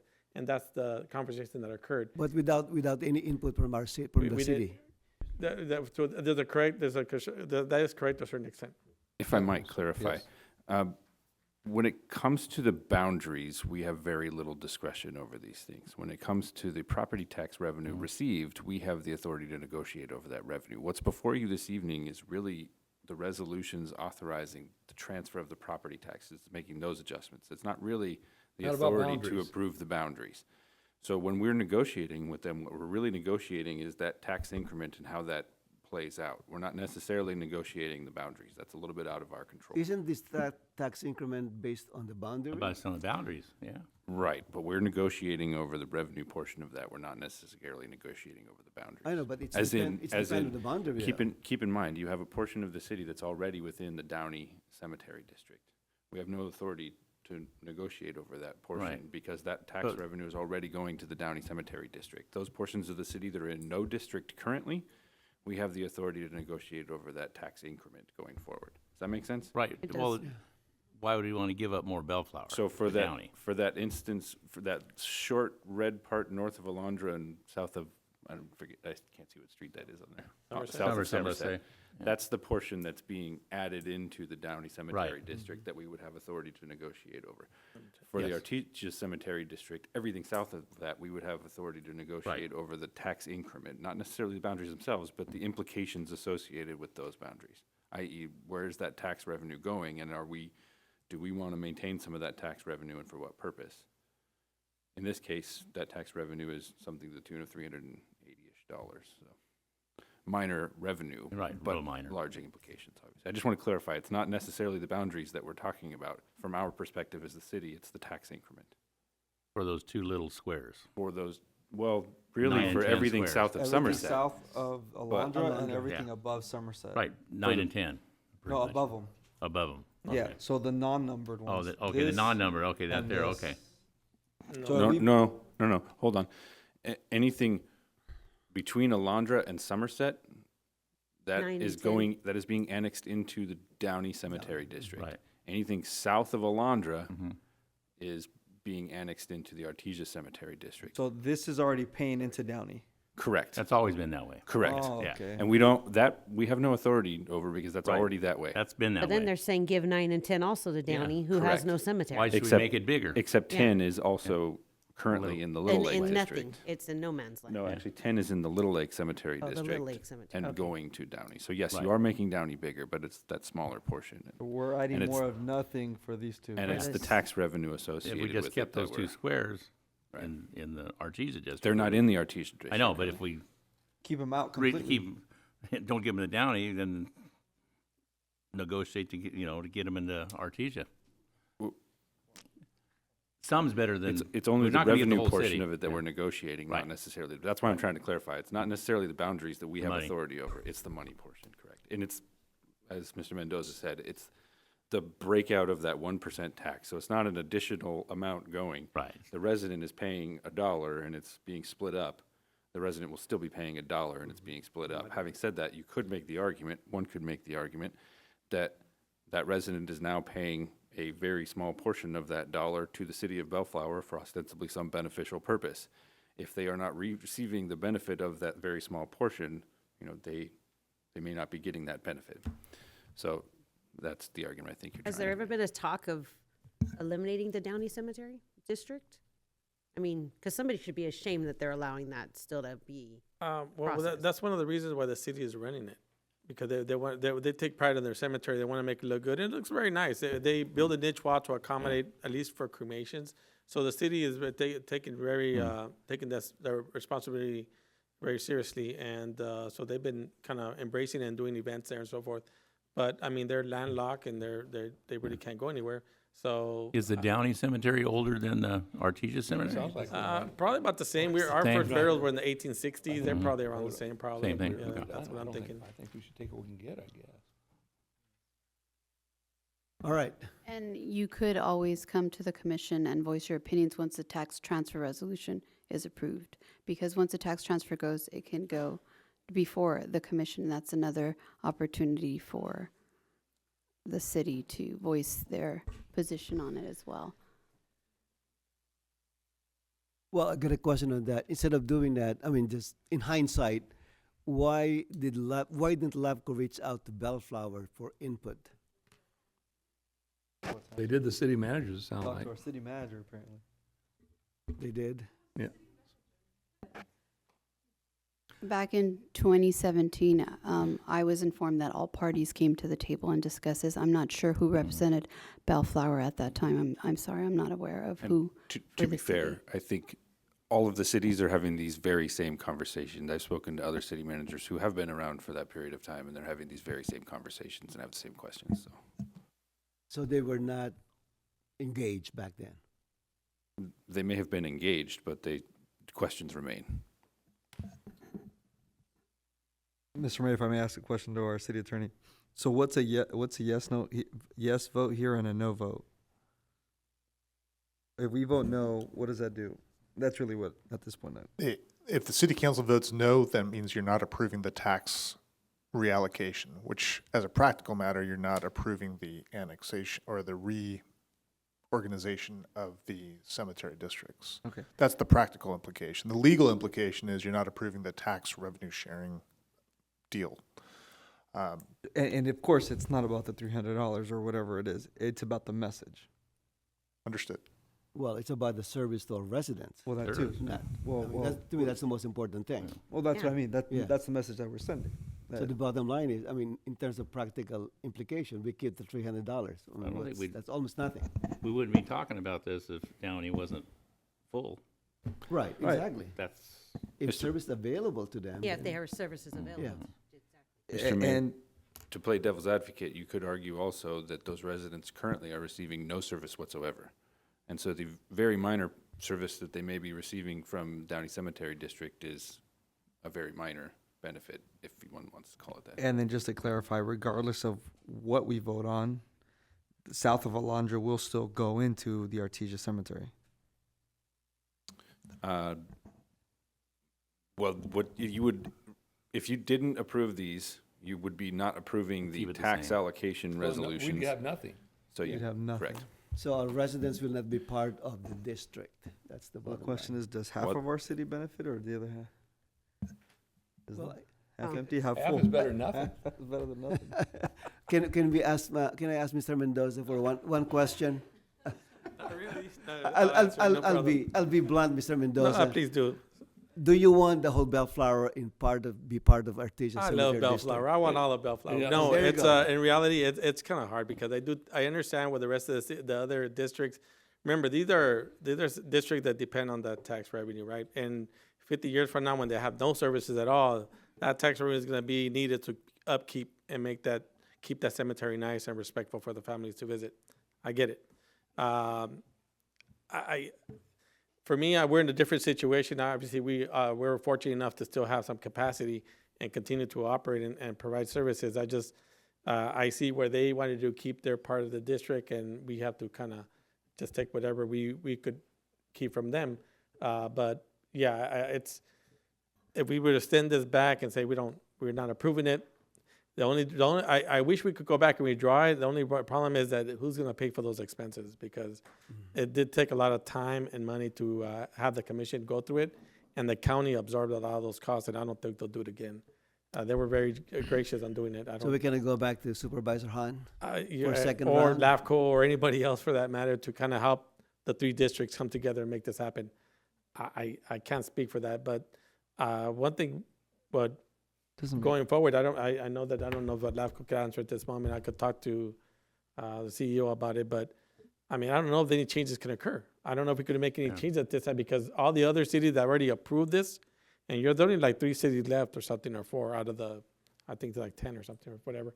There's All only a those few other cities. cities surrounding, or we're all okay with staying in a district that couldn't provide services? I don't know exactly who's voted on. I know that in my area, I think we have Cerrillo and Lakewood that are coming up. I don't know about the other ones. I haven't kept up with those, but I think some of them already approved it. Mr. Mendoza, just to clarify here, Boy. actually, all these were added to Yeah. Downey Cemetery. They got a lot. Really? So all these cities, none of these cities had an issue with basically receiving no services and paying. So the city of Bell Gardens approved their tax transfer resolution July 24th. Who else is there? Paramount's, I believe, is on tomorrow evening. Yes, Paramount is tomorrow evening. Southgate, not sure, but it's coming. Not sure when, if it's going to be 8/5 or it happened 8/5. We're still waiting for follow-up on that one. Mr. Mayor, I might offer this as well. There's another wrinkle to this in that 2 separate things, being in the district and the services you're receiving through that district. If the residents are a part of that district, there's no reason we can't, on behalf of our residents, be advocating to the Downey Cemetery District to say, hey, you should be providing additional services that you're not providing currently, and how do we expand your list of services if possible? So, are we going to be part of that district, and what services are we getting? Well, are there's 2 no separate room. questions. They have to I buy mean, more property. my Right, and mother-in-law, I have actually family in that cemetery, but there's no tiny little cemetery. There's nothing. But I think realistically, what I'm hearing is that chances are very slim that we change the boundary. That's what I'm hearing. And we're gonna tie up the process. So do we take what we've been offered? Well, Mr. Mayor, I think if there's a few calls to be made, we can be. Yeah. I'll call Paramount Council tomorrow. I'll call Southgate Council as well.